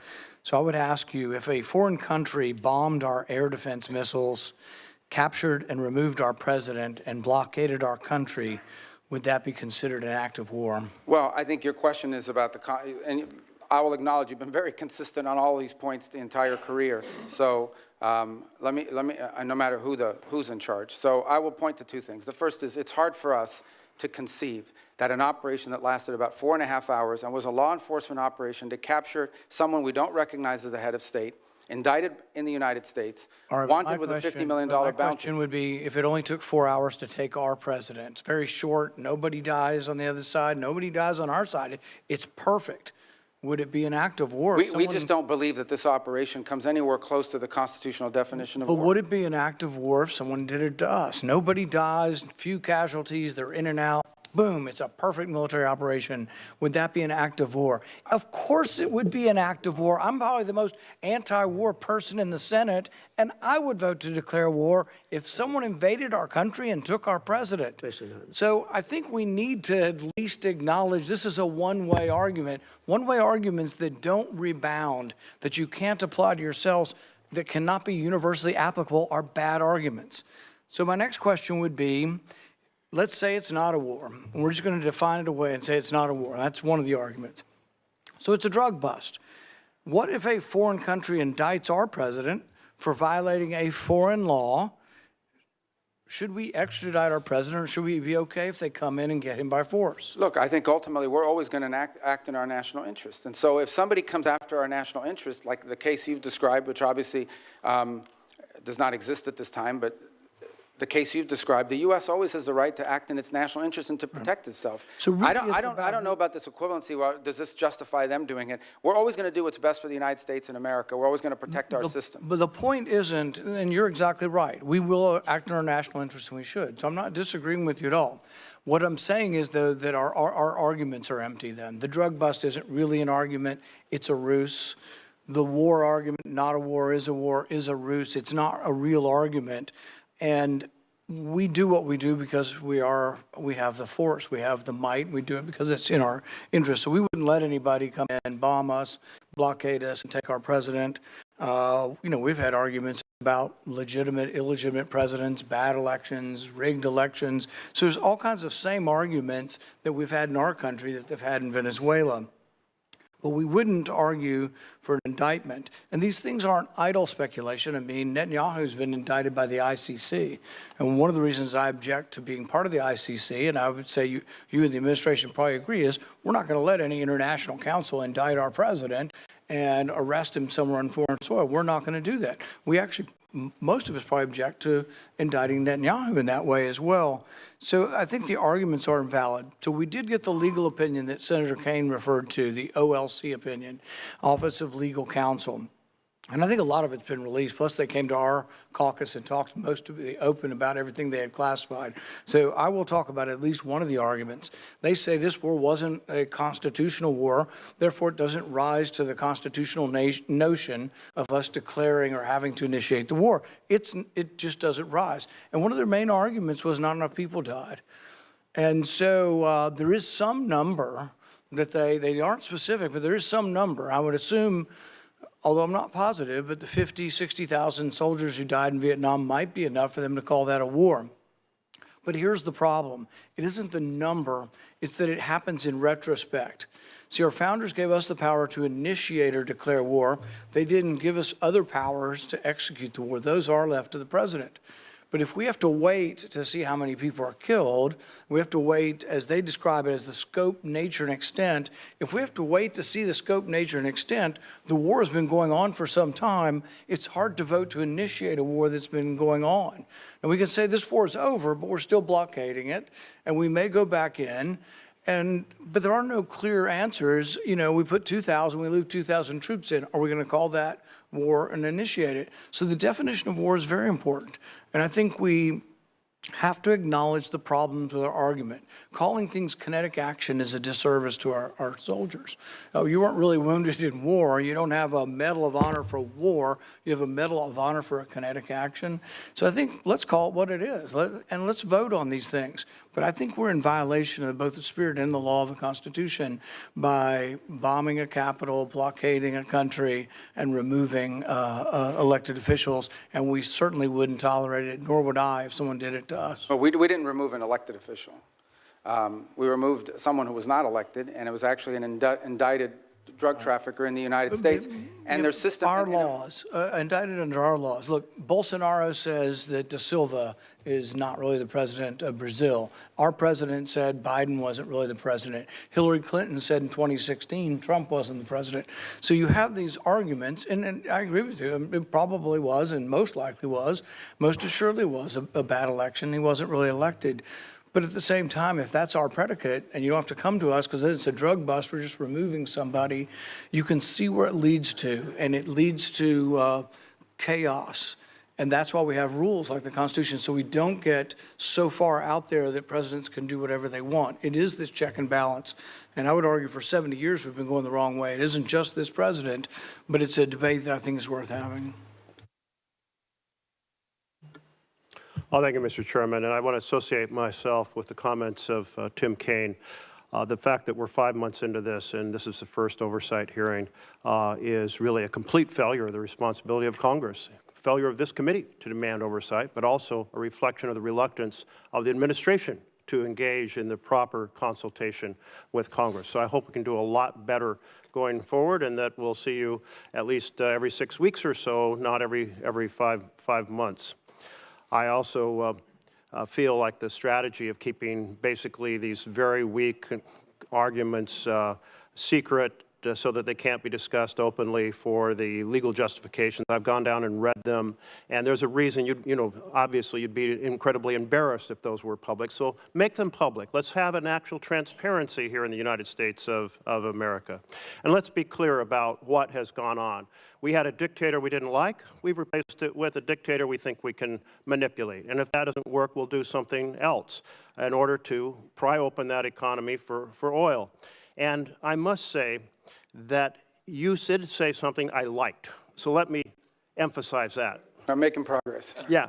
You said no U.S. taxpayer dollars will be used, no spending on our part, to kind of prop up Venezuela. Can you restate your commitment to that? Yeah, they're not going to need it. For example, we're not spending money in Venezuela right now. I mean, obviously, look, I think you're putting aside embassy operations and all of that. And by the way, there may be some program through foreign aid that some of you might be interested in the future. We don't think that Venezuela is the kind of country that needs that. This is a very wealthy country. Thank you. I'm glad you restated that, because I think that we will see some moment when the administration says, let's subsidize our American oil companies to rebuild the infrastructure in Venezuela. And I must say that's a very unpopular idea among my constituents. I think America needs a lot of investments in infrastructure here. And I think you have a way too rosy sense of the oil economy there. Many experts have said, look, without 10-year prospect horizon of stability, without Canada deciding to ship a lot more of its heavy oil instead of to the Gulf, doing it to Asia so that we prop up the kind of demand in the Gulf, without keeping Iran off the international stage so that the cost of oil, the value is higher. All of those factors would have to be there for our oil companies to want to invest their own money. So I think they'll be coming to the administration. I think you'll all be trying to find some way to subsidize them. But I'm glad what you said today, that you're not going to do it, and I want to hold the administration accountable to that. Second, on terms of the $500 million fund, $300 million, my understanding, has gone back to the Central Bank of Venezuela, and they have essentially exchanged it for bolivars to key industry players. I don't think we have any transparency on what corporations or entities got that hard currency, and yet you did say there's going to be a lot of transparency. You also said, if I understood right, that those funds are eventually going to be brought back into the structure of U.S. control as part of our, formal structure of funds. And in that sense, the Constitution says no money shall be drawn from the Treasury but in consequence of appropriations made in law. So are you going to make sure that if that money comes back into kind of full U.S. control, not an offshore account the way it is now, that we're going to abide by the Constitution? Third point here is that one of the things that transpired is cutting off the oil to Cuba. And I know you have a strong interest in making life difficult for the leadership in Cuba. Can you lay out for us what other things you might be planning in that regard and how those fit into an overall plan? Yeah, well, I'll try to do that in a minute. Let me just say on the rosy projections of oil, it's not rosy projection. I mean, it's either going to happen or it's not. In essence, oil, there's no world in which the United States is subsidizing investment in Venezuelan oil. It's very simple. Oil company will go in and say, okay, this is the oil you have. This is how much it's going to cost us investing on the front end to one end make money, pay back our investment plus a profit at the back end, and then depending on the terms of that investment, they'll make a decision about whether it makes sense for that or not. Right now, what you have in Venezuela is a corrupt and broken oil company run by the government that basically takes this money, doesn't reinvest in it at all, and basically sprinkles it to its people to keep the glue that keeps the regime together. We want it to become a normal oil economy. That's what the ultimate goal is here. And in a normal oil economy, companies are going to go in, they're going to look at Venezuelan law, they're going to look at Venezuelan authorities, and they're going to make a determination about whether or not it's worth their investment. And that's the normalization process that we're talking about. That's going to be up to them if they want to have a normal oil economy as opposed to one that is basically used as a way to feed graft in a very inefficient way, but they didn't care about that. If they do it the right way, we think it has great promise and potential over the long term, especially because these investments take a long time. But the U.S. doesn't have to put any money to encourage companies to go in and invest, nor is there any interest in doing so. But a lot of it. That's a point I really do appreciate. Yeah, no, I don't want to see. Well, I don't even think American that's even taxpayer been. dollars going in. I don't think that's even been discussed or considered by anybody. Your second point was, I wrote it here, but now. It's the $300 million Since I left here, being I've had to start redistributed using to these. I corporations in Venezuela. And The second one was what, I'm sorry? lack of accountability over that. The $300 million Oh, yeah. has already been distributed. On the account. So that's not the permanent structure we want to see. In the long term, we just want them to have a normal industry where the companies are involved in there, they're selling it directly to the market, and we're out of that game. What we're talking about now is the sanctioned oil, the oil that's under our sanction. So we have to monitor how that money moves. So yes, the first $300 million moved for the following reason. We would all agree we didn't want to see systemic collapse. Like one of the things a lot of you told me you were worried about on the short term is this is going to trigger internal chaos in Venezuela. 1 million people are going to storm the border with Colombia. Colombia even stood up troops to their border to prevent it. Brazil was worried about it as well. It's going to lead to fighting in the streets between rival factions and shooting. None of that has happened.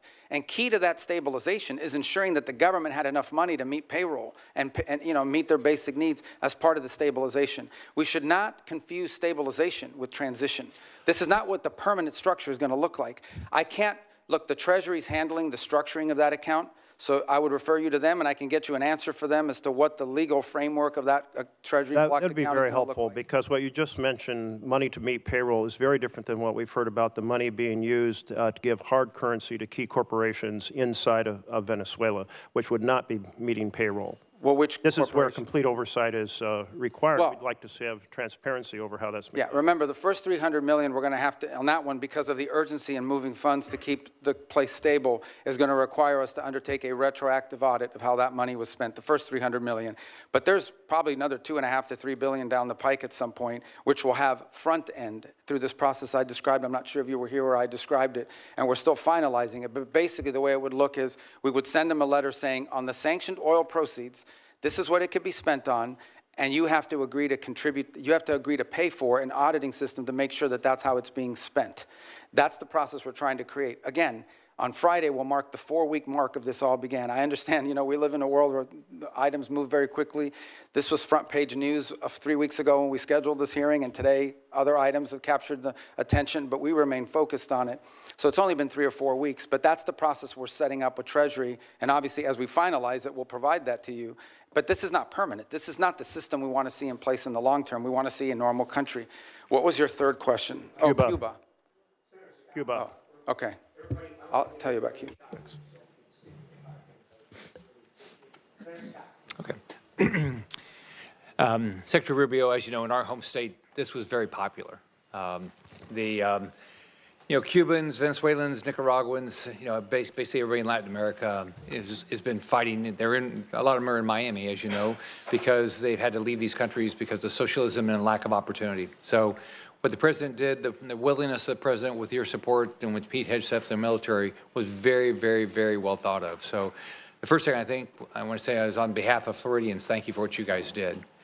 Now, the next is everybody has these ridiculously high expectations, which we all do. We would love to have a free and fair election tomorrow, where there was you knew that there was no oppression. Everybody wanted to run; they could run. So, tell us how should Venezuelans and Cubans and Nicaraguans look at this, and how patient should they be, and what would be the milestones you would give them to look at to say we are making progress? Well, first I would remind everybody, let's just go back 6 months, 8 months, a year ago at this time. The Venezuelan challenge for us was frozen. It was a frozen situation. We had a regime that was entrenched. Its opposition was either in hiding or had been forced overseas. Edmundo Gonzalez lives in Spain. Maria Corina is no longer, she's very brave. She stood there as long as she could, but she had to leave. The others are in jail. They were increasing their relationships and outreach with Iran, and currently have existing ones with Russia, Cuba, and China. And other than more sanctions and more speeches and more threats and whatever, it was a frozen situation. Now, for the first time in literally a decade, there is the opportunity that something could change. There's not the guarantee that something will change, but there is the opportunity that something will change. We have changed that dynamic, which goes back to the question that Senator Merkley had about Cuba. What we are looking for is the opportunity for a change in dynamic. That's a country that's been backwards. It has no functional economy.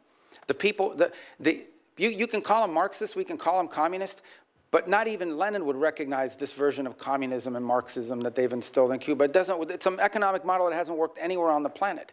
The suffering in the rural areas of Cuba are acute and they're deep. And it's not because of the embargo, it's because they don't know how to run an economy.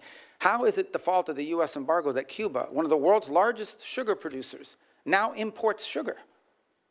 Because no sector of their society works. It's frozen and it's broken.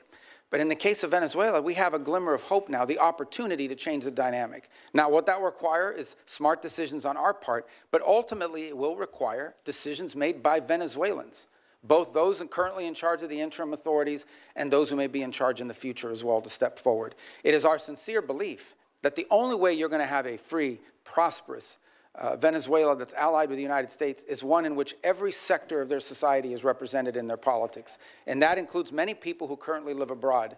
And even the opposition, people like to say the opposition is very diverse. There are members of the opposition that were once part of Chavismo and turned against it. There are members of the opposition that have never been Chavistas, like Maria Corina Machado, and have been very forceful against it. So that broad sector has to be represented as well. So you have to have a process of internal reconciliation that allows these voices to begin to participate in the political life of that country, and that ultimately bring us to a point in which you can have a country where all of these elements of their society are represented in their politics. And look, there's a percentage of the Venezuelan population, I don't know what the number is, whether it's 15 or 20, that may not have liked Maduro, but are still committed to Chavista ideology. And they'll be represented in that platform as well. They may not win elections, but they'll be involved in this. That'll be up to the Venezuelan people. But our desire here is to have, what's the end state? We want a Venezuela that has legitimate democratic elections, sometimes elects leaders that are friendly to the United States, sometimes elects leaders that maybe are not the person we would have wanted to win, but that's not unique for us. That happens all over the world. We're not disputing that Petro is the legitimately elected president of Colombia, and yet he doesn't always say nice things about us. So, but we also want a Venezuela that's prosperous and a Venezuela that's aligned with the United States. And a year ago at this time, this was frozen. Now we have a real opportunity, not just to create change systemically within that country through our help, but their efforts, but also one that is no longer a base of operation, the central base of operation for every geopolitical adversary we have. And that's what Venezuela was under Maduro. And that's what we hope and intend to change. So would you, if you're a Venezuelan that lives in Miami, so what you would say is that you're working hard. There's a lot of variables outside your control, but you'd say right now, political prisoners are being released, never fast enough. The oppression is being reduced, not fast enough. Opposition leaders are speaking up more and more. So we're making progress, and you're going to continue to control the oil to make sure that, that we continue down this path. What I would say is that we share the same goal and the same outcome we want for Venezuela. And the question is, we have to do it through a realistic process and it has the highest chance of success. Okay, the way to view it, if you use the medical analogy, is this is a critically ill patient that has suffered some very serious things. They've broken their leg, but they also have a ruptured, spleen or something.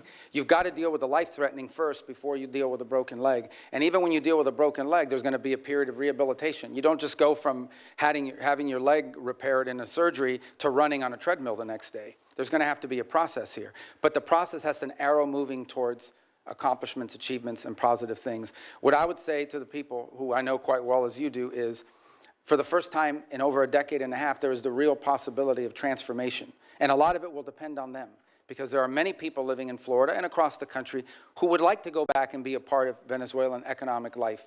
Many of them are eager to do so. They're going to need them. Venezuela is going to need them to come back and rebuild the businesses that were taken or lost and engage themselves in both civic and economic life. But again, I remind everybody, on Friday will mark the 4 weeks since this happened. I get it. We all want like something immediately, but this is not a frozen dinner you put in a microwave and in 2.5 minutes it comes out ready to eat. And these are complex things, and we've seen this play out. I've used the example of Paraguay and Spain. There are others where there's a transition from autocracy to democracy. It's not linear. It's, in some cases, there are ups and downs along the way, but it's trending in the right direction so far, with a recognition that more work needs to be done. Thanks for your hard work. Senator Booker. I just want to start by saying what's plain, frankly, be plain to Senator Rubio and plain to members here, is that it should not have taken this long to have this hearing.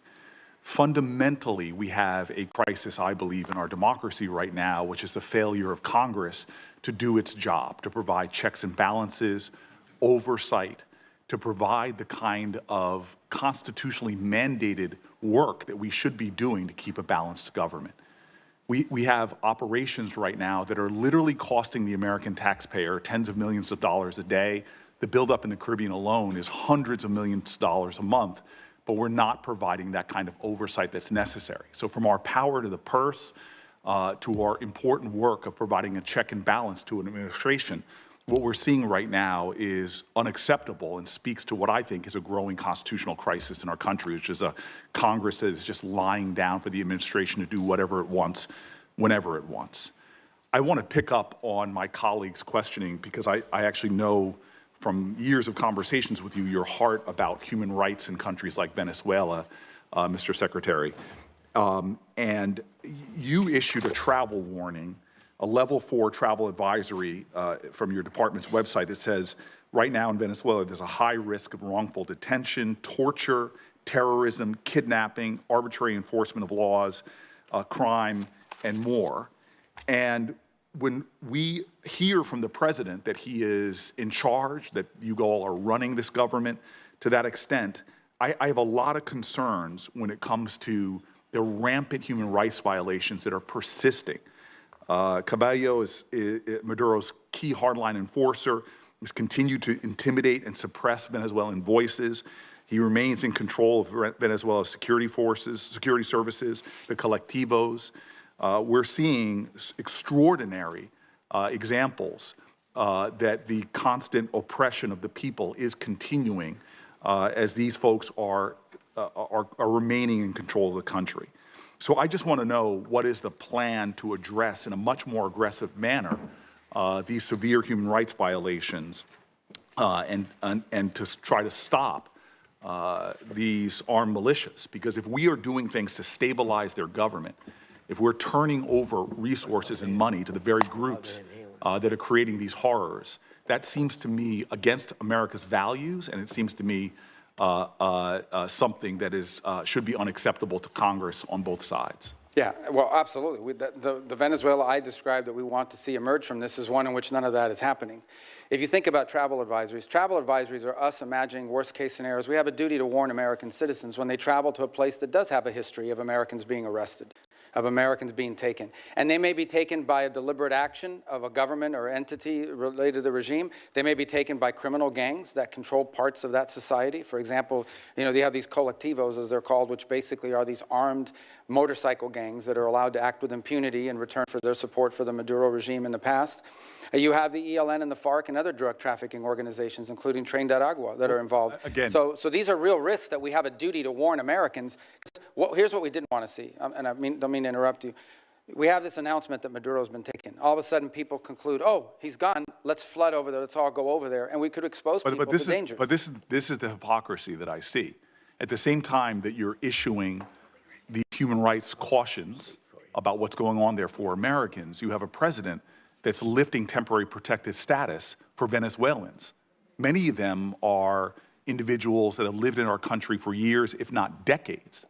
When I hear from the Venezuelan community, I hear an outrage that at the very same time that you are affirming here that these armed militias are running around suppressing voices, we have an administration that has said very clearly that they're not only going to be lifting temporary protected status for Venezuelans living in the U.S., but instead of protecting longtime American residents, their quote, the administration is putting people back on deportation flights and sending them into that madness. Does that make sense to you? Well, first of all, the travel advisories for American citizens traveling there and the threats posed to Americans, what you're describing is... Why lift temporary protected status? Well, the problem with temporary protective status was it was granted to so many people in such a vast numbers so quickly without proper vetting by the previous administration that there's a real concern that there were gang members that had received TPS simply because of the nation they came from and the time in which they came. It became so big and so massive. The overwhelming majority of Venezuelans are not members of Trained at Agua, but there were Trained at Agua and other criminal elements embedded in the TPS system.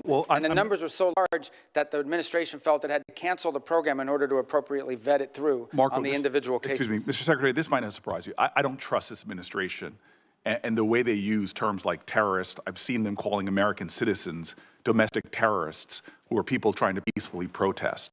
The problem we have right now is the administration continues to make policies that seem to contradict their words, and yet we don't have a process in place for Congress to do its job because people are not calling folks in for these hearings and not providing the kind of oversight that we need. It is very frustrating to me that we still have a repressive regime in power in Venezuela, suppressing human rights, yet we are cooperating with them, we are funding them, and we're not calling out the ridiculousness of the violence that's going on there. At the same time, we're taking people who have lived in our country for years and years and years and sending them back into that hell where they can be targeted, where they can be abducted, where they can be held for hostage because they know they have American family members that are still here. This is a situation ripe for where we are being complicit in continuing human rights violations, and that needs to stop. And I thank you. Just on 2 points. We're not cooperating with them to continue doing what they're doing now. We're cooperating with them to transition away from what's happening now. And as I said, we're not even 4 weeks into this thing. And if it continues to look like this in 6 months, 9 months, a year from now, if progress isn't being made, we'll have very different feelings about it. But what we're cooperating on is not the continuation of what's happening. It's a movement away from all this and transitioning ultimately to something that looks nothing like this. That's the goal. But it's been less than 4 weeks. I mean, we think we've made substantial progress in a very short period of time, but I acknowledge we want to make a lot more progress. This is not the end state that we want. Senator Corner. Mr. Secretary, I want to expand a little bit on the question that Senator Barrasso raised about Venezuelan oil.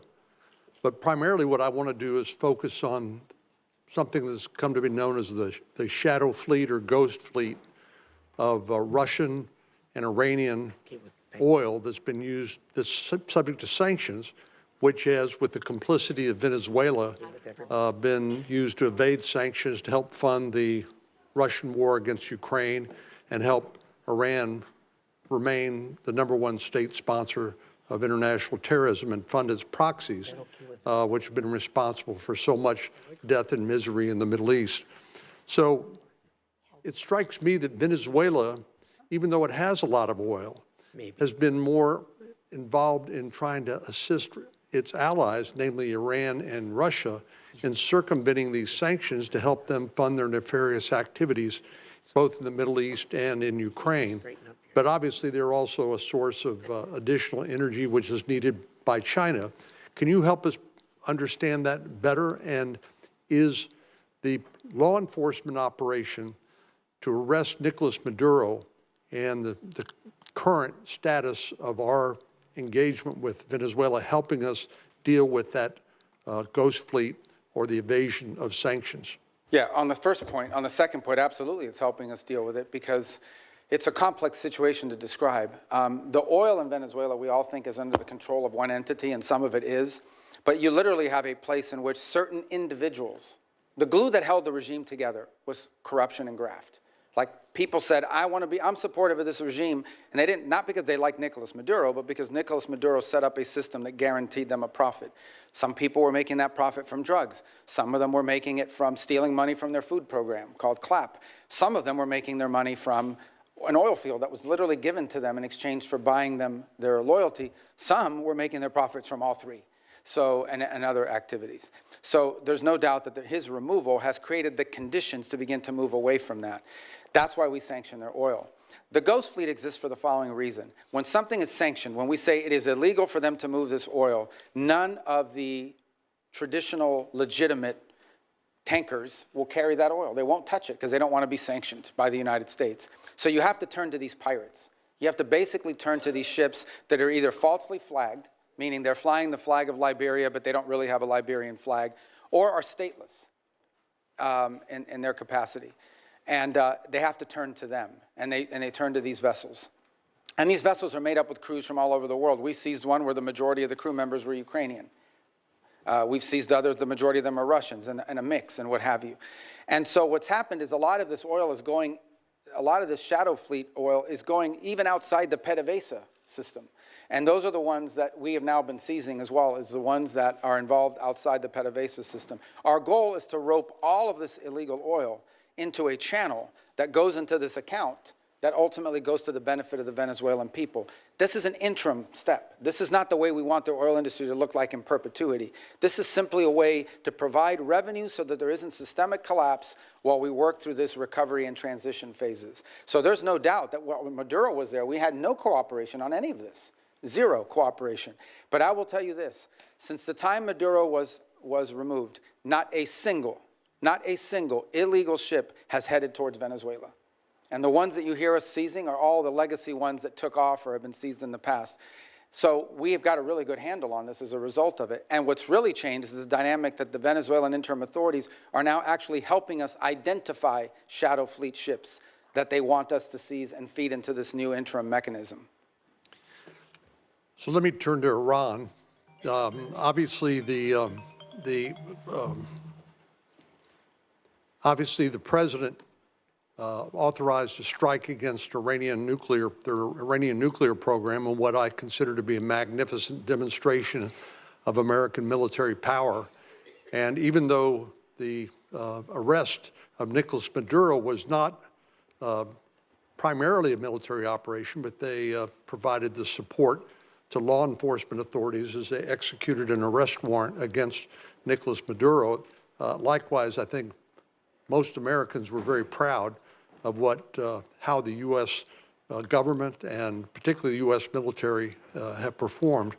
But I know the president's very concerned about what's happening to the demonstrators in Iran. And of course, there's some estimates that as many as 30,000 Iranian demonstrators have been executed by the regime.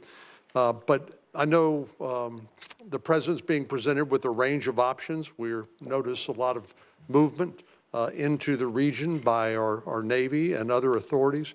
But what happens if the supreme leader is removed in Iran? What happens next? Well, that's an open question. I mean, no one knows who would take over. Obviously, their system is divided between the supreme leader and the IRGC that responds directly to him. And then you've got these, quasi-elected individuals, the ones that wear the suits on television who are part of their political branches, but ultimately have to run everything they do by the supreme leader. So I don't think anyone can give you a simple answer as to what happens next in Iran if the supreme leader and the regime were to fall, other than the hope that there would be some ability to have somebody within their systems that you could work towards a similar transition. I would imagine it would be even far more complex than the one we're describing now, because you're talking about a regime that's in place for a very long time. So that's going to require a lot of careful thinking if that eventuality ever presents itself. On the issue of our presence in the region, here's the baseline I want to set for everybody.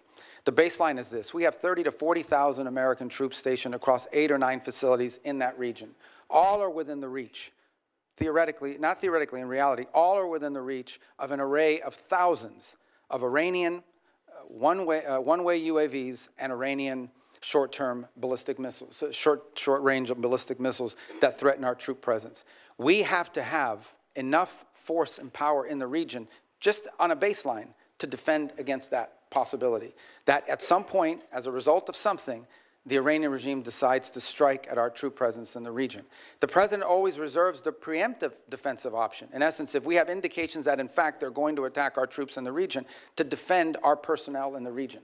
We also have security agreements, the Defense of Israel Plan and others, that require us to have a force posture in the region to defend against that. And so I think it's wise and prudent to have a force posture within the region that could respond and potentially, not necessarily what's going to happen, but if necessary, preemptively prevent the attack against thousands of American servicemen and other facilities in the region and our allies. I hope it doesn't come to that, but that's, I think, what you're seeing now is the ability to posture assets in the region to defend against what could be an Iranian threat against our personnel. They certainly have the capability to do it because they've amassed thousands and thousands of ballistic missiles that they've built, despite the fact that their economy's collapsing. They keep spending money on that. Thank you. Thank you. Gentlemen, do I understand that you're yielding to Senator Duckworth? Is that correct? Both of you? Senator Van Hollen? Are you going to yield to Senator Duckworth? Okay. Senator Duckworth. I thank my colleagues. My daughter has dental surgery, so they're being very kind so I can get her through that. Thank you. Mr. Secretary, last March, the President invoked the Alien Enemies Act, a notorious wartime law last used for Japanese internment. He said that he was responding to the Maduro regime's supposed invasion or other acts of war against the United States. But in recent weeks, you, the Department of Justice, and our friends across the aisle have repeatedly said that we are not at war with Venezuela. Secretary Rubio, if that is true and we are not at war with Venezuela, will you advise the President to rescind his invocation of the Wartime Alien Enemies Act? Well, that was a mechanism to remove people from our country that prevent grave danger. So, for example, we know for a fact that Tren de Agua is a very dangerous gang. In fact, I believe, if I'm not mistaken, I may have been the first member of Congress. This is a wartime act, Mr. Secretary. Well, are we currently at war with Venezuela?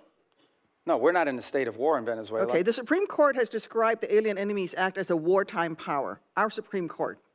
And before now, the Alien Enemies Act was only invoked during the War of 1812, World War I, World War II, when it was used to intern thousands of innocent civilians.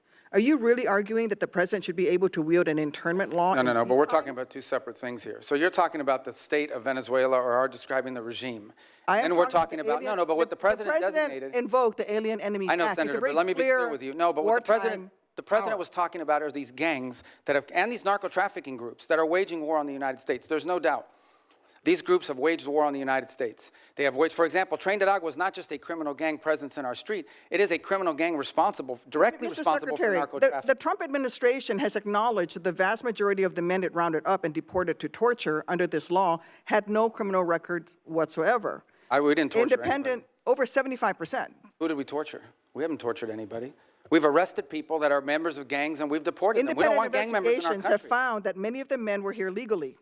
If the administration is willing to lie about who it's targeting under this law, what protections do totally innocent people have against abuse? Again, I want to ask you, will you advise the President to rescind his invocation of the Wartime Alien Enemies Act? No, of course not. I mean, these are people that are threats to the national security of the United States, but I've described this in hearings in the past, including before you guys. So you're saying that we're at war? We are absolutely, when it comes to narco-trafficking groups and criminal gangs that are targeting the United States for criminal activity. We're in a state of war. There's no doubt about the fact that we're confronting them in a war-like setting because they're waging war on us. And do the Geneva Convention They're waging war against us and they're enemy combatants as a result of it. And the fact of the matter is that we are confronting these irregular groups, and that's one of the great challenges of the new century in this hemisphere in particular, is that these non-state actors who possess state-like capabilities in terms of their weaponry pose a grave danger to the United States. I don't think any American would dispute that we have cartels that pose a threat to the national security of the United States. With all of the other laws of when it comes to warfare. I mean, you're saying that he can invoke this wartime power. No, I'm saying, you're asking me, I'm here to discuss foreign policy and what's in the realm of the Department of State. Well, I think your questions are better directed to the Department of Justice. Enemies Act, but I would tell you that. Which is a wartime, which is something that yeah, but you're asking me a question that's, can be invoked during wartime. But you're asking it's only me a been question invoked during the War of 1812, World War I, and World War II. You're it's only been invoked 3 times, and this President is invoking it. Okay, you're asking me a question about the domestic application of a law that's best directed to the Department of Justice. No, it is, because you're asking me something to opine on something that's in the realm of the Department of Justice in terms of its domestic application. I can tell you that the United States is most certainly confronting terrorist and criminal organizations operating in our hemisphere that pose a grave danger to the United States. Anyone who believes that gangs that flood our country with fentanyl or cocaine are not threats to the United States is not living in reality and certainly does not reflect the opinion of most Americans. The President already said that he was ready to put American troops in Venezuela again. So we're at war right now. When did he So say if that? things don't go well with the Chavistas you've empowered, When did the president say he was gonna put what is your criteria troops in for returning Venezuela? a military option, putting you, what is your criteria for returning to a military option and putting boots on? Well, I don't recall the president saying he was going to put troops in Venezuela. Where did he say that? I'm asking you, what are your, But that's what you said. I didn't yeah, remember the president has already saying said that he was ready to put American troops in Venezuela. that. No, I think the president has said that he retains the right as commander-in-chief to protect the United States against any imminent threats. Maybe that involves troops, maybe that involves air power. We hope, but we don't anticipate that being the case in Venezuela. I worry that you are playing fast and loose with our nation's Well, I just gave military. you And testimony let me here just say, for I just want to conclude by Yeah, saying, but I just gave you testimony of how well things are moving forward, not as fast as yeah, but everybody you would like. also said So that in 6 or 9 months, if things don't go well, you're going to have to do something else. And the president's already said that he's not ruled out the military option.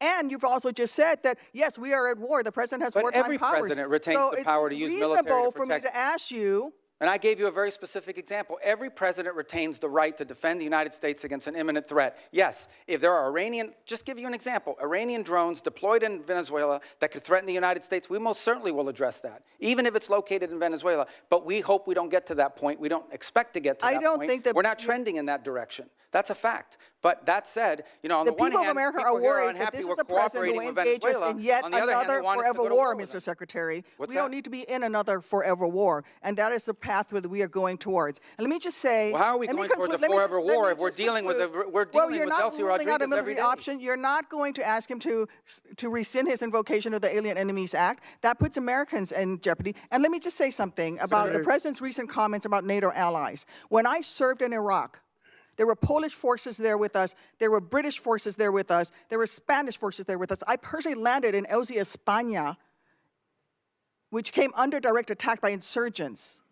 Polish troops who worked with the Illinois military, with the Illinois National Guard for 30 years, died in Afghanistan, Mr. Secretary. All the So president I just wants want to is for say NATO to is have that more our NATO allies capabilities. have stood He beside us. wants our allies to have more and we need to maintain the strength of that alliance. I get it. yield All back. the Senator, your president wants is our time's allies. up. Not making much progress here.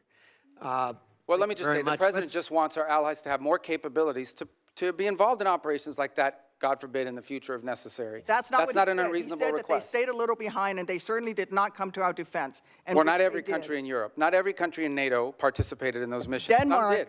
Denmark suffered some of the greatest military casualties. There's no doubt that many of our allies have stepped forward and provided assistance to us, and there are many others that simply don't have the capability to do it now or in the future. That's not what the president said. So Senator that's what he Lee, was pointing to. Thank you, Mr. Chairman. Thank you, Secretary Rubio, for being here. I also want to thank you for reaching out to me the night of the execution of the arrest warrant against Nicolas Maduro. I could tell when we talked that you had been up all night, and it was kind of you to reach out to me and describe what had happened that evening. I've long been a believer in the fact that the United States has been abundantly blessed by geography. God and nature's God have blessed the American continent with two vast oceans, one to our east, one to our west, that have protected us from the old powers of other parts of the world. We should use those to our advantage. At times in our past, we have somewhat neglected the Western Hemisphere in recent decades, and I'm pleased that you and President Trump have been refocusing on the Western Hemisphere. As we look at burden sharing in other parts of the world and pivot some of this focus back to our own hemisphere, tell me what that looks like. Tell me what it looks like to orient some of our burden sharing toward our own hemisphere. Well, I think you're seeing some of it now. Look, our hope is eventually not to have a military presence of the kind you've seen in the Caribbean to deal with this very acute matter. But the truth of the matter is that it was surprising in the first place, right? If these ships and these assets were deployed in the Indo-Pacific or in the Mediterranean or in the Middle East somewhere, no one would blink an eye. They say, well, that's normal. That's what we always do. The fact that they were deployed in the Western Hemisphere was a shock to everybody because we haven't done it. In fact, according to Southcom, they've rarely have ever had assets permanently deployed to them. They may have been transiting through at some point, but not permanently deployed, to deal with a very acute matter. And that is, and these are, you know, these things become interrelated here at some point, but they are separate in many ways. And it's part of what I was trying to explain to Senator Duckworth. We have a real reality in our region of these transnational criminal terrorist organizations that in many cases possess weapons that you ascribe to a nation state, not to a gang, who pose a grave threat to the national security of the United States, but also to the stability of the region. If you walk through the region, what is the primary threat in Colombia? Transnational criminal organizations. What is the threat to Mexico? What is the threat to the Caribbean basin? These groups have to be confronted. They have to be confronted forcefully. What's the threat in Haiti? The systemic collapse. And that is these criminal gangs that basically control territory and threaten the ability to even form a government there in that regard. So it's endemic throughout the region, and it ultimately impacts the United States through mass migration, through drug trafficking, and other related criminal organizations. And so we need to have a force posture that can confront that, and that can provide assistance in conjunction with other partners. We also need more countries that are willing to cooperate with us and collaboratively work on these things, the way Ecuador is now doing, the way El Salvador has done, the way Trinidad and Jamaica and other countries, the way we historically have done with Colombia, by the way, and continue to do in many respects. So we hope Venezuela will be one of those. Imagine if a future, or even the current interim authorities, or a future legitimate government of Venezuela cooperated with the United States against Tren de Aragua, cooperated with the United States against the ELN, the FARC, and the drug trafficking organizations. How much easier it would be to confront these challenges that we face. But it will require some force posture in the region. I think the one area, if your question is in the context of NATO, the one area we have to recognize is that we need to have a presence in the Indo-Pacific. Many of you travel overseas and are constantly being told by our Indo-Pacific allies they want to see a sustained commitment of the United States to the region. We still have obligations and needs that we need to address when it comes to the Middle East. We have a growing threat of the rise of terrorism potentially in the African continent. And then, of course, you point to the Western Hemisphere. So that doesn't mean we're abandoning NATO or abandoning Europe. It does mean that we are going to have to, at some point, readjust our force posture in the world to deal with all of these realities. And as a result is why I keep making the point, the stronger our allies and more capable our allies in NATO are, the more flexibility we'll have to do that. We'll still be there with our assurances. We'll still be there with our presence. We'll still have some of the largest military deployments in the world will be in Europe with our allies. But we are going to need some flexibility to do this over time. And we've told this to our allies, and we told them there'll be no surprises. And most of them understand it, frankly, they do. And that's why they're moving very quickly in many cases to rearm and reinvigorate themselves. Over the last 5 to 10 years, we've seen China gain pretty significant footholds by historical standards in South America, in Central America, in parts of the Caribbean. Sometimes this occurs simultaneously with and in the same places as drug cartels, places where drug cartels are the strongest. How would you describe the connection between those two things? Are they correlated, or is there causal? Well, the correlation may be to the extent that you have, usually when you have strong narco organizations or drug trafficking organizations, you also have very weak states that are, in some cases, vulnerable to corruption. So the general Chinese practice has been, you go into a country, you offer to build a bunch of stuff that you end up building poorly. And to get that contract, you do it as a market share thing, not because you can make money off it, but because it puts you in place at the expense of everybody else. You sometimes have to bribe people locally in order to get that, and it gives you a foothold into that country and allows you to expand into other sectors. In some cases, frankly, it has been like in telecommunications, because Huawei shows up with a deal, and no Western company shows up with a deal that's affordable, and so they go with Huawei because they want to have 4G, not to mention 5G. Huawei provides a product that's not the best, but it's good enough, and they can afford it. And it's subsidized by the Chinese government. So we've seen that play out in place after place. It became quite acute, for example, in the Panama Canal Zone, where a Chinese company ended up owning both ports on the Pacific and on the Caribbean side and Atlantic side of that canal, which is of grave concern to the United States. So I do think you've seen their presence, largely through economic means over time, create leverage over nations in the country who become emboldened and either trapped in debt traps or trapped in bad contracts they can't get themselves out of, and always in sectors that are valuable to China that include rare earths and critical minerals, energy, and infrastructure. Senator Schatz. Thank you. Thank you, Chairman, Ranking Member. Secretary, good to see you again. I want to ask about the oil. Under U.S. law, funds received by the government must be deposited with the Treasury. Earlier, you testified that the funds are being held short-term in Qatar and then will move to a Treasury-blocked account. What is the statutory authority for the administration relying on Qatar to hold the funds? It's not our funds. The funds are in an account that's owned and signed. It's an account that belongs to Venezuela, but it has U.S. sanctions as a blocking mechanism on it. And one of the primary reasons why it was in a third country initially, until we could create the mechanism to move it to a U.S. presence, is twofold. One, we have an issue we're working through on recognition What is exactly, you have to recognize a government, but we don't recognize this government. We recognize the 2015 National Assembly. So we have to find some creative way legally to meet that standard. The other is, frankly, creditors. If any of that money touched a U.S. bank, even if it was an account in the name of the Venezuelans, it would immediately be seized upon by a number of creditors who eventually we'll have to take care of, but in the short term, that would impede the ability of the Venezuelan authorities to receive the funds they need to operate. So do you have the, I mean, this is what I'm trying to get at, right? Either it's American money, in which case it's subject to the Miscellaneous Receipts Act, and there are all kinds of things that attend to that. You're saying it's Venezuela's money, but it does sound like, according to the EO, according to the president's statements, you are in charge of that money. What authority are you relying on to be in charge, almost in a sort of receivership kind of arrangement, of how funds are both received and expended for a foreign country? Like, wouldn't you have to come to Congress to establish that kind of relationship? Well, no, because the money never enters our hands. We only control the disbursement of the money. We don't control the actual money in the sense of, like, it comes into our bank account. Do you think that you have somewhere in the statute or the Constitution the authority to control disbursements of a foreign country? Well, they've agreed to this. And that's the key. They've agreed to this arrangement in which the sanctions that are placed on this oil is what blocks its distribution. So we've agreed to release sanctions and allow the disbursement of the funding as long as they're spending it in a certain way. So I understand it's novel, but it's the best we could come up with in the short term to ensure that they're... Is there a written agreement that memorializes this? Yes, I believe there is, and there will have to be one most certainly once we transition that to U.S. accounts. Secretary, my understanding is the committee doesn't have this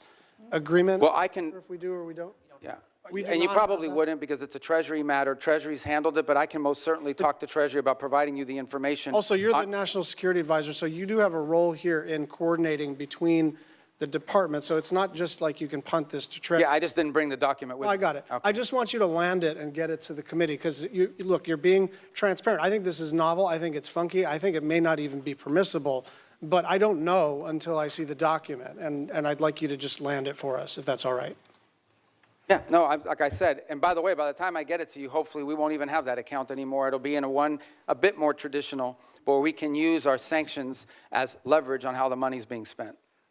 You're just going to move on to a couple of other issues. Your comments that Havana should be concerned about the Maduro operation is fueling speculation that this administration will turn its sights to Cuba next. Will you make a public commitment today to rule out U.S. regime change in Cuba? Regime change? Yes. Oh, no, I think we would love to see the regime there change. We would like to, that doesn't mean that we're going to make it change, but we would love to see it change. There's no doubt about the fact that it would be of great benefit to the United States if Cuba was no longer governed by an autocratic regime. But you know what we mean by regime change. We don't mean, I wish someone else were in charge. When we talk about regime change, we're talking about using the power of the United States, usually kinetic power, but often other kinds of coercion. And I'm not even saying that that's always not in our interest. I'm just saying, I'm not asking you whether we would prefer a different kind of government. I'm asking whether you are trying to precipitate the fall of the current regime. Yeah, but that's statutory. The Helms-Burton Act, the U.S. embargo on Cuba is codified. It was codified in law, and it requires regime change in order for us to lift the embargo. Okay. We have not received any information on the Board of Peace. Do you commit to informing us about what the heck this is? Yeah, it's a Board of Peace. Thank you. Well, I mean, I'll just note that Albania, Armenia, Azerbaijan, Bahrain, Belarus, Bulgaria, Cambodia, Egypt, Hungary, Indonesia, Israel, Jordan, Kazakhstan, Kosovo, Morocco, Mongolia, Pakistan, Paraguay, Qatar, Saudi Arabia, Turkey, UAE, Uzbekistan, and Vietnam.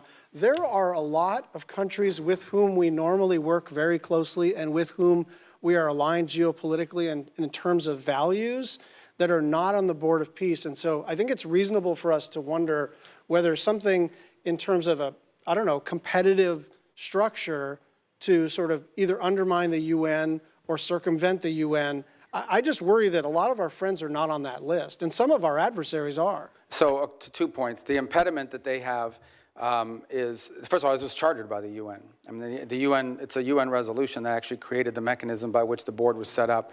And the primary and sole focus of that board right now is to administer phase 2 and phase 3 of the plan in Gaza. Okay. And we welcome, all these countries have been invited. Some in Europe have chosen not to join it, either because they have constitutional they require constitutional approval of their parliament in order to join, depending on some leaders. Like, for example, I'm thinking there are a couple countries in Europe that could not join until they got permission from their vote. In other cases, because they are concerned about what you just pointed out, they argue and they want to know, is this a replacement for the UN? This is not a replacement for the UN, but the UN has served very little purpose in the case of Gaza, other than the food assistance. Can I just and move so we on think it's to- critical to have something that's in charge of that. One final 10-second question. We are hopefully about to enact appropriations law either this Friday or soon after that. And I just want your commitment to work with my team and anyone else who has jurisdiction on the implementation of the SFOPS bill. Yes, of course, and we're very happy you're about to pass it. Even if you pass none of the other budgets, you should pass that one. Thank you, I agree. You could have gone a little further than that, Secretary. Senator Curtis. Thank you, Mr. Chairman. Thanks, Mr. Secretary. Thank you for your service. You and I overlapped in the Senate by only a couple of days, and as a result, I've only had the luxury. Those are my 2 best days in the Senate. As a result, I've only had the luxury of watching you from a distance, but I will tell you unequivocally, I'm grateful for your role. I believe unequivocally that you and President Trump have made the world a safer place. I push back on the false narrative that we're not respected. I think we're respected far more than we were around the world, and so I'm grateful for that. I don't know how you get around the world the way that you do. You must have some type of superpower, and I'm grateful for the time you've spent with us this morning. Now, all of that said, I do have a basic concern that I'd like to raise with you. I now chair the Western Hemisphere, which you previously chaired, the subcommittee. And I'm often struggling to get briefings, clear information, or meaningful cooperation from the administration and the State Department. Let me give you 3 specific examples. I suspect most of these are out of your visibility, so I want to bring them to your attention. Senator Kaine and I, who's the ranking member, tried to do a hearing on Venezuela late last year. We were told the State Department would not participate in that hearing. I'm trying to put together a hearing right now on the prioritization of the Western Hemisphere, which I think would be very helpful to the administration, and we're struggling to get the State Department to participate in that. I couldn't get a briefing on the drug boat operations until the Kaine war power resolution, and then all of a sudden we got a briefing, but I didn't get that because I was the chair of the Western Hemisphere. And I want to be clear, I support what's happening with Maduro and what's going on there, but I do think the administration could get Congress to be a better partner by informing us better. And from my perspective, I'm struggling to see that, and I would ask you, if you were the chair of the Western Hemisphere, would you be okay with that from the State reaction like that from the State Department, and what would you suggest I do? Yeah, no, look, I think one of the challenges we face, particularly on Venezuela, on the prioritization on the Western Hemisphere, you'll get that briefing. I don't know why they said you haven't been able to get it, but we can figure that out pretty quickly. But I would say both on Venezuela and the drug boat operation, here's the challenge that we face. This is a committee, as you said, I was there for many years, that has oversight over the State Department. The drug boat operation, which I support, but is not a State Department operation. I think now that I'm here testifying with you, there's a lot of State Department involvement in the issue of transitioning and all the projects that we're doing in Venezuela. But everything that led up to that point was not primarily within the jurisdiction of the Department of State. These were Department of War and Department of Justice operations that were ongoing. And so for us, the struggle in those cases would be to provide you witnesses that could say anything meaningful on a topic that was largely from an interagency perspective in the realm of other agencies. Now, if you were in some of the other committees, I don't know if they've got those hearings, those that perhaps can tell you that are on armed services and the like. So I think that was the struggle both in December with a hearing on Venezuela policy, and again now and with the drug boat one. On the issue of the broader context of our priorities in the Western Hemisphere, I think that's something we most certainly can and will provide because it features prominently in our national security strategy. And I think we have a lot of good stories to tell about the Western Hemisphere. I'll just be clear, we haven't even been able to get that from the State Department. To get what? Help on a hearing for... No, you'll get it. You'll get it. Okay. Would love to have your commitment moving forward that we could have that type of cooperation that the Western Hemisphere. Yeah, I just got to make sure that the people were, look, I don't want you to have a meaningless hearing. If you're asking about something that's not in our, it's like having a hearing on agriculture in front of the State Department. We have limited involvement because from an interagency perspective, in the case of the drug boats and Venezuela, at the time you requested, this was primarily a Department of War function. And so, but in the case of the priorities on the Western Hemisphere, that will happen. Okay. We look forward to doing that. Let's move on. You mentioned Russia, China, Iran a little bit earlier. I'm very concerned, as you are, about their influence in the Western Hemisphere. If we put Venezuela aside for just a moment, can you talk about where we're seeing the influence, particularly of China, in the Western Hemisphere, and what progress we've made or what we need to be thinking about? Well, China specific? All of them are important, Yeah. but specifically on China. I mean, look, when Iran and Russia, in Iran, their primary foothold in the region was Venezuela. Let me just put that up front. And it involved more than just selling weapons and all this other stuff. I mean, in many cases, there's clear evidence now that they were providing passports, Venezuelan passports with false identities to people who operated on behalf of both Iran and Hezbollah. And so deep concerns about that, and that needs to stop and end. In the case of Russia, their primary presence of influence in the region is Venezuela and to some extent Nicaragua and Cuba, which is where they operate. In the case of China, they do have a presence in Cuba. They have this debt relationship with Venezuela where they were basically taking Venezuelan oil as payment on debt, and then they were reselling it at a huge profit because they were buying it on discount. That is now obviously ended. And if their debt is legitimate, a future Venezuelan government will have to address it and deal with it as part of a broader restructuring of their debt. But in the short term, that is now ended. But the primary way that China plays in the Western Hemisphere is through commercial relations. They engage themselves in a country. They're very interested in telecommunication. They're very interested in building and controlling key infrastructure. They're very interested in critical mineral rights. And they've secured many leases for many years because of neglect on our part in allowing them to do that. And it's given them leverage and a presence in many of these countries. I will say that I think that influence in our hemisphere has eroded over the last year. For example, Panama left the Belt and Road Initiative. We have new leaders in Chile, in Peru, in Paraguay, in Chile and in Honduras that have expressed a strong desire to realign with the United States and our priorities. And we have great relationships with Argentina, Paraguay, and other countries in the region who are also very cooperative. And we've had great cooperation from the Panamanian authorities as well, including a case before the Supreme Court. I don't know if the final has been submitted that could lead to the eviction and removal of a Chinese-controlled company that controlled both ports at the Panama Canal. Thank you. I wish we had more time. I'm out of time. I yield. Thank you. Senator Van Hollen. Thank you, Mr. Chairman. Mr. Secretary, I want to discuss corruption in the White House and its intersection with our foreign policy. The President and his family have used the office of the presidency to pocket $1.4 billion plus since he was sworn in. A New York Times analysis entitled "Trump's Plundering of America" indicates that some of that is a result of the president selling corruption here at home, but much of it relates to the president selling out U.S. interests overseas to make a killing for his family, including giving away sensitive U.S. semiconductor and AI technologies to the UAE, while the UAE pumped $2 billion into one of the Trump family ventures. And then there are all the other Trump deals that are intertwined with tariff or foreign policy matters. Golf courses in Saudi Arabia and Vietnam, Trump hotels and office buildings in other countries. And of course, there's the $400 million jet from Qatar. The list goes on and on. By any measure, this is the most corrupt administration in American history. We also see the president wielding U.S. power overseas in a way that advances the interests of his billionaire buddies at the expense of American interests. It was Ron Lauder, who has business ventures in Greenland, who reportedly first put the idea of grabbing Greenland into President Trump's mind. And in the case of Venezuela, President Trump has said he talked to oil executives about toppling Maduro and going into Venezuela before anyone in Congress knew. We know that in President Trump's mind, deposing Maduro was not about stopping the flow of fentanyl or drugs in the United States. He cut the budget for DEA.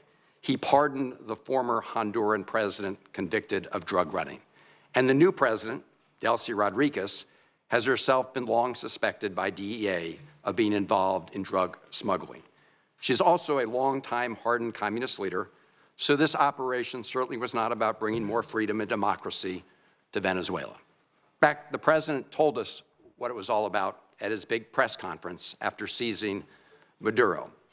The president said it was about oil, oil, oil. He used the word oil 19 times.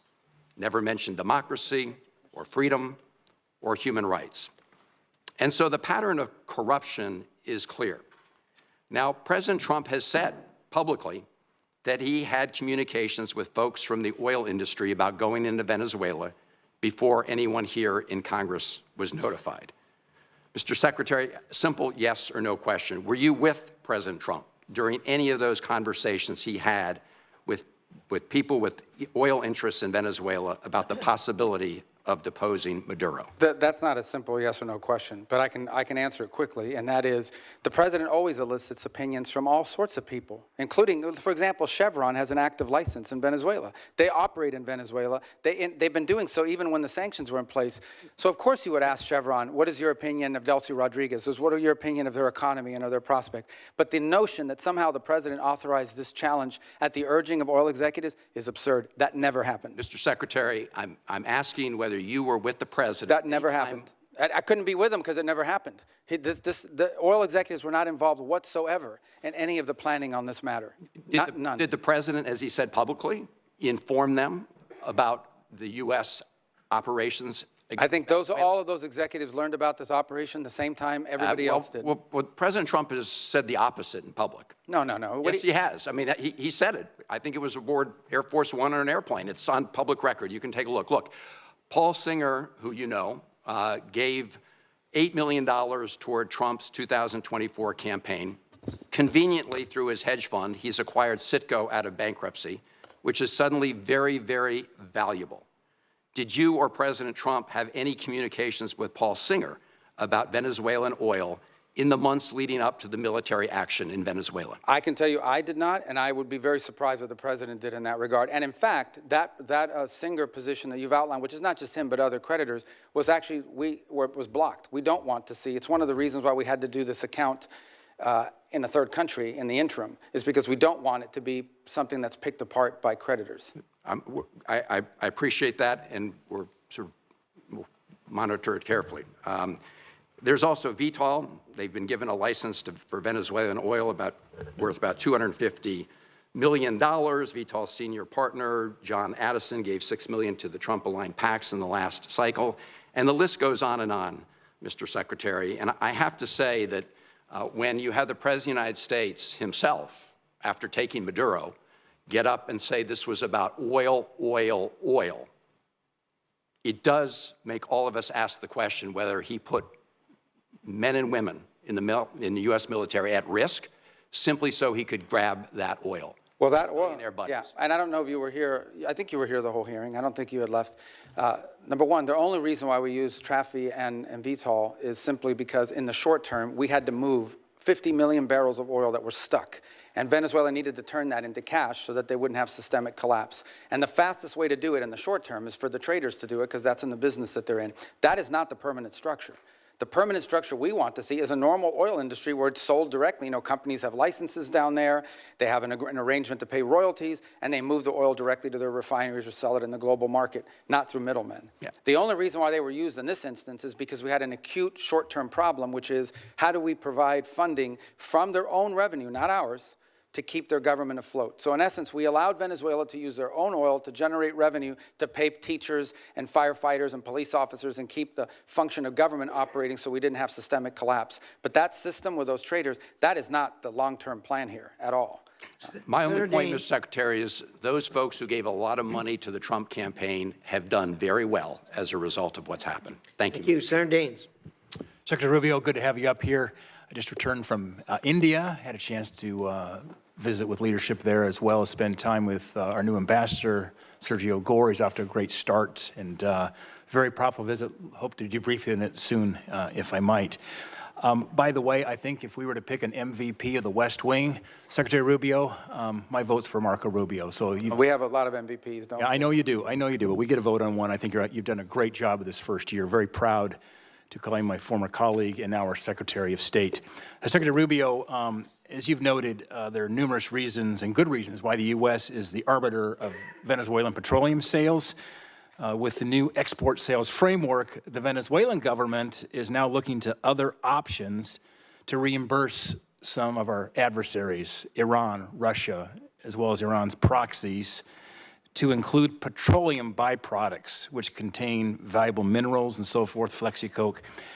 Has the administration considered expanding the export controls to additional petroleum byproducts? Well, I'm sure we would, except that I can tell you a couple things that are happening. They have, in essence, represented to us, and we have seen in action in the work that they're doing directly with Secretary Wright, who's handling this portfolio on a daily basis. He has a deep historic and career knowledge of this field, is that on all of these things regarding natural resources, their preference and their partner of choice moving forward will be the United States and Western companies, that's what they intend to do. As a point of example, and I said this earlier in the hearing, you may not have been here, today they used to get 100% of their diluent, to have very heavy crude, and so it has to be mixed with light crude in order to make it, refinable and movable. And they were getting 100% of it from Russia, primarily because of sanctions. They prefer to have ours. Why? Number one, it's closer. Number two, it's higher quality. Today, 100% of that diluent is coming from the United States. They were involved in a very complex gold market in which they were mining for gold and silver, and it was being exported almost entirely through Turkey. And we believe the Iranians were using that as a laundering operation for themselves ultimately as well, potentially. And certainly know that they had an interest in the oil industry as well.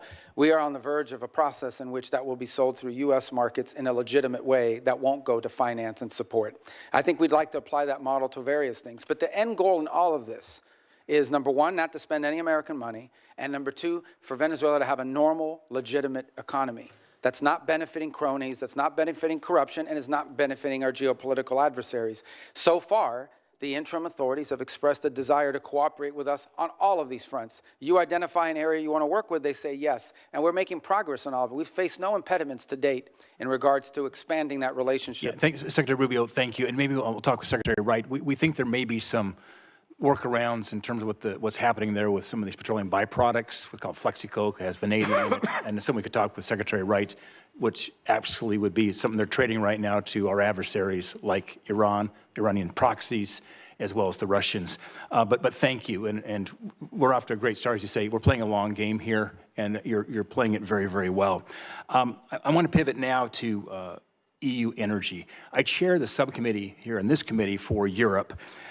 Next, we're going to have a hearing. We're looking about having a conversation on EU regulations that are hindering energy security, that's benefiting now, of course, the Russians and hindering the development of alternative supply chains. Mr. Secretary, here's my question. As Russia continues its war in Ukraine, how important is it for Europe to develop a pro-energy posture to ensure they have energy security? Well, I would argue that one of the reasons why we have a war in Ukraine is because Russia thought they could get away with it because of how dependent Europe was on them for energy. And they felt there's no way the Europeans are going to come hard at us because they're too dependent on us for energy. So I think most certainly it served as a contributing factor to the war happening, among others, obviously. The second point is the point the President's repeatedly made. We love Europe. We want Europe to be strong. We share a lot of common bonds, both through history and culture and also through our alliances.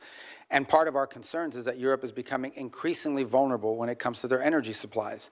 Increasingly vulnerable both for domestic economic growth, which will allow them to sustain investments in defense and be more reliable partners, but also vulnerable to Russian oil and other things of this nature. So we are concerned, though it's not our decision to make, we are concerned that EU policies in general are leaving Europe more vulnerable at a time when they should be getting stronger in their ability to resist pressure from both Russia and China. Secretary, thank you. And we hope to have that discussion next week at the subcommittee level. Last question is back to one of my favorite topics, back to Central Asia. We had a great dinner at the White House with the 5 Central Asian presidents that you were at, President Trump, as well as Vice President Vance. I had an honor to be there with you all. They're making a major shift right now in terms of having a closer diplomatic and economic relations with the United States. That all fits in part of the geopolitical puzzle, which relates to energy supply as well. Here's my question. How important is it that we end these Jackson-Vanik trade restrictions as it relates to our relationship with Central Asia? And for background here, Senator Murphy and I are co-sponsors of that bill. We hope to actually get this done and on the president's desk. It's an ancient Soviet-era restriction that is not relevant at all, but frankly is hindering our relationship with these important Central. Yeah, no, we agree. We agree, and that, like I said, one of these areas that you've been focused on for a long time. Ambassador Gore, that, as you know, is in India, is also an envoy to these 3 countries, just came back from Tajikistan a couple days ago. So I think that absolutely we would like to see that because it would allow us to do even more. Yeah, great. Thank you, Mr. Chairman. Thank you. Senator Rose. Thank you, Mr. Chair, Ranking Member, and thank you, Secretary Rubio, for being here. I'm going to get right into it because I want to build on Senator Van Hollen's line of questioning.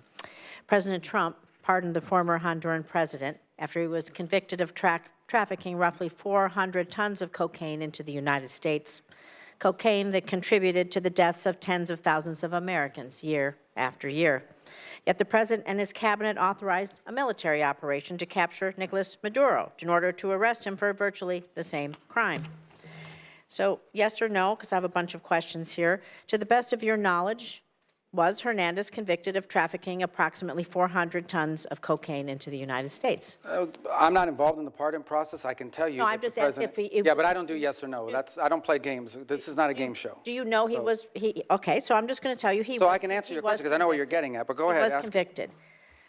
I know. The president felt that he was unfairly treated. I can't give you much insight because I'm not involved in the pardon process. Would you not concede? Can you not understand how the American people and how the world are clearly going to be frustrated by the hypocrisy of this when one man is convicted and pardoned and another man captured, and how it undermines the United States' credibility on the world stage? No, but the difference is that, again, I can't opine on the specifics of his case because I wasn't involved in the pardon, but he was not a sitting office holder. He was not even the president of Honduras when that decision was made, either to convict him.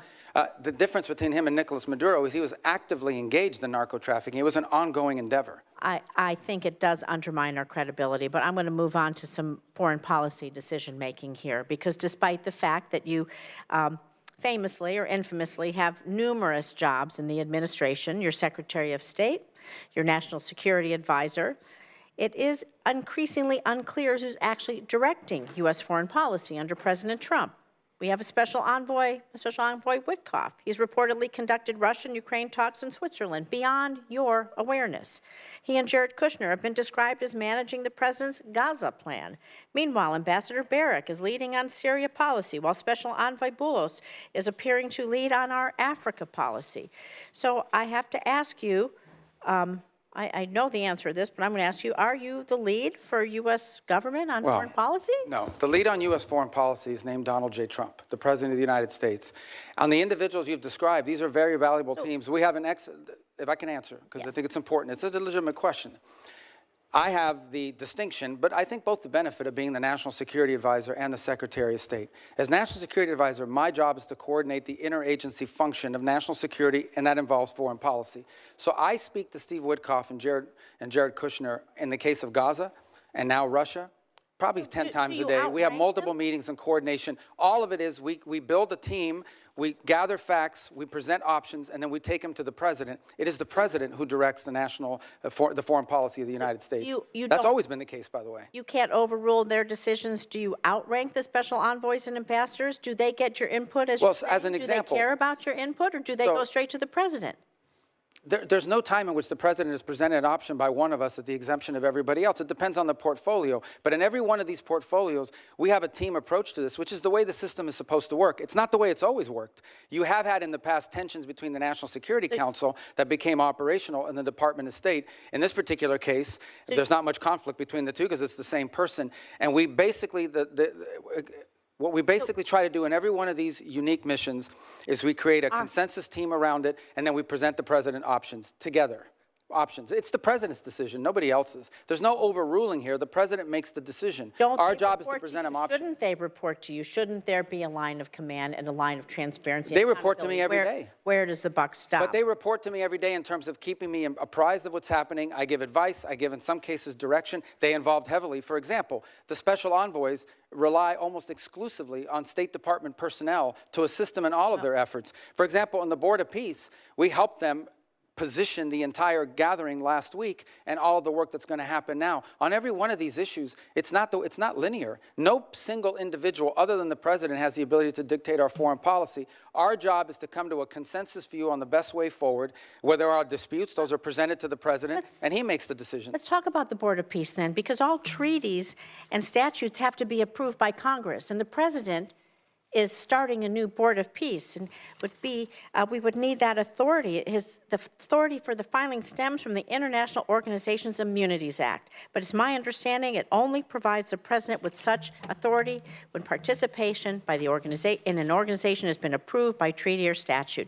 Treaties and statutes must be approved by Congress, so when will the administration be requesting Congress pass legislation to authorize the president to extend this benefits to the Board of Peace, creating the Board of Peace, and when will it be sent? Well, actually, the Board of Peace was chartered and set up by the UN Security Council through a vote of the UN Security Council as the deliberation. So it's an international organism recognized by the Security Council of the United Nations, which is something I think many of you should be supportive of, the fact that we're doing it. The president is claiming his authority is from the International Organizations Immunities Act, and this law only provides the president authority when U.S. participation has been approved by treaty or statute. I know my time is up. Please consider working with us to do these things. You know what it is to be a senator. You know what that collaboration and cooperation mean. And I think that all of us expect that respect from you and would really appreciate it. Thank you. Thank you, Senator Rosen. Secretary, you've been very generous with your time. We have just a few comments to wind up here. Senator Shaheen. Yes, I agree. Thank you. I hope that you will come more often before this committee. But I just wanted to clarify a couple of things. One is that under the CASE Act, the State Department is required, as are other agencies, to give documents like the one that Senator Schatz was raising for the agreement between Venezuela and the U.S. to this committee. We have not yet received it, so I hope that we will see it in the near future. The other thing, with respect to the exchange between you and Senator Rosen, I can tell you that we have, as the minority staff, requested on multiple occasions updates from the State Department on the special envoy's negotiations on the Ukraine war with Russia, and we have been denied access to any of that information. I would hope that, number one, that would be available, because I think everybody's interested in trying to support efforts to end this war in Ukraine. This should not be an adversarial position. And number two, I would also hope that, like Senator Curtis, that you would be willing to have someone from state come before the committee. We have not had a hearing on negotiations over the war in Ukraine since I've been on this committee since the president took office.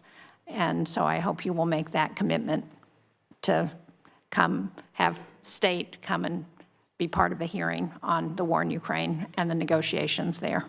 Yeah, and we would love to do that, and I'll make sure that happens. And I will tell you, I can give you a brief update. I know it's late, but I don't mind. I mean, we can continue to talk about this a little bit because it's important. It's a very fluid situation, unfortunately. I mean, as you know, it's moving very quickly. My sense of it is that for the most part, I discussed the security guarantees piece, which was part of a meeting and efforts that took place in the early part of this year. I think the one remaining item remains the one you're all familiar with, and that is a territorial claim on Donetsk in particular. And I know there's active work going to try to see if both sides' views on that can't be reconciled. It's still a bridge we haven't crossed. It's still a gap. But at least we've been able to narrow down the issue set to one central one. And it will probably be a very difficult one. But nonetheless, it's one that work is going on. There was a meeting late last week in the UAE, which I think for the first time in many years, was trilateral, involved the U.S. presence. Jared was there and Steve Witkoff were there, along with representatives of Russia and Ukraine. They were going to follow up talks again this week in that regard, bilateral. There might be a U.S. presence, but it won't be Steve and Jared.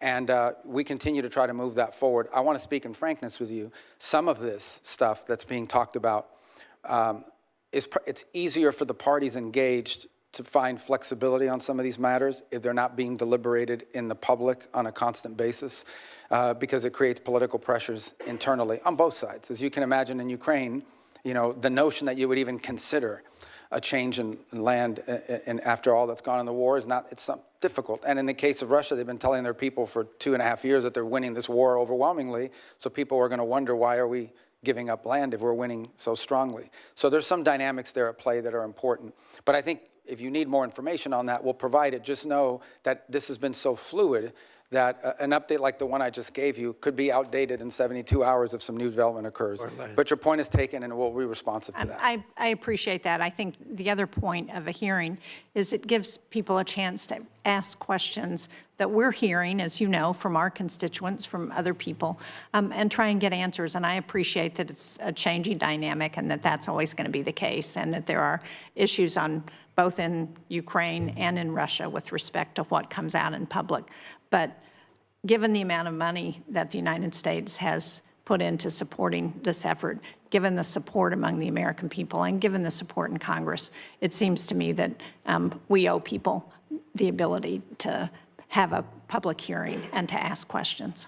Thank you. Thank you. I appreciate that. Secretary Rubio, I don't answer this question if you don't feel it's appropriate, but did I understand you to say that the portion of the discussions regarding settlement in Ukraine, regarding security for Ukraine, are essentially agreed to by both sides? Because that's news to me, and it's a big news item if that's a fact. Well, I think you could argue they're agreed to from our side of the equation. There's obviously a Russian dynamic at play here. And of course, any security guarantees would come into play after the conflict were to end. Of course.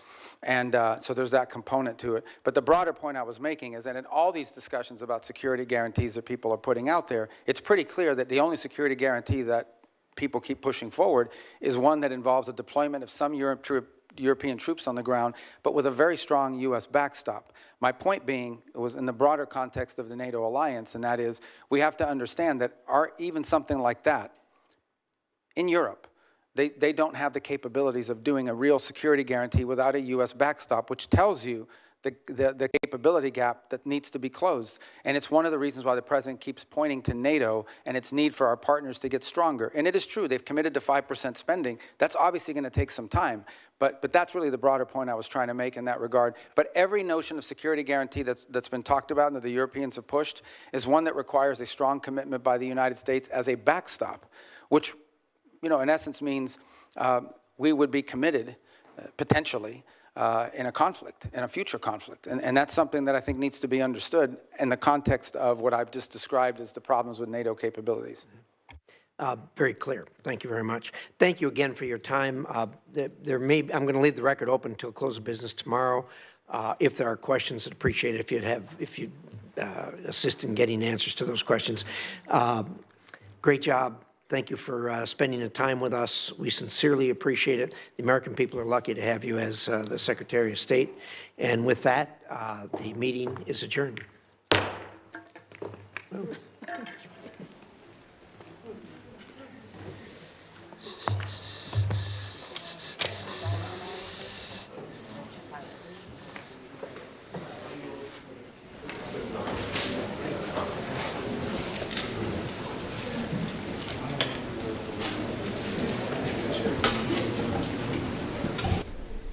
You've been watching Secretary of State Marco Rubio testifying before the Senate Foreign Relations Committee on the Trump administration's policy toward Venezuela after a U.S. military operation that captured the country's leader, Nicolas Maduro, and his wife. According to the State Department, Secretary Rubio will be meeting this afternoon with Venezuelan opposition leader Maria Corina Machado, who gave her Nobel Peace Prize to President Trump earlier this month. If you missed any of the hearing, we'll bring it to you in full tonight at 8 o'clock Eastern on C-SPAN 2. You can also watch it on our free C-SPAN Now mobile app and online at cspan.org.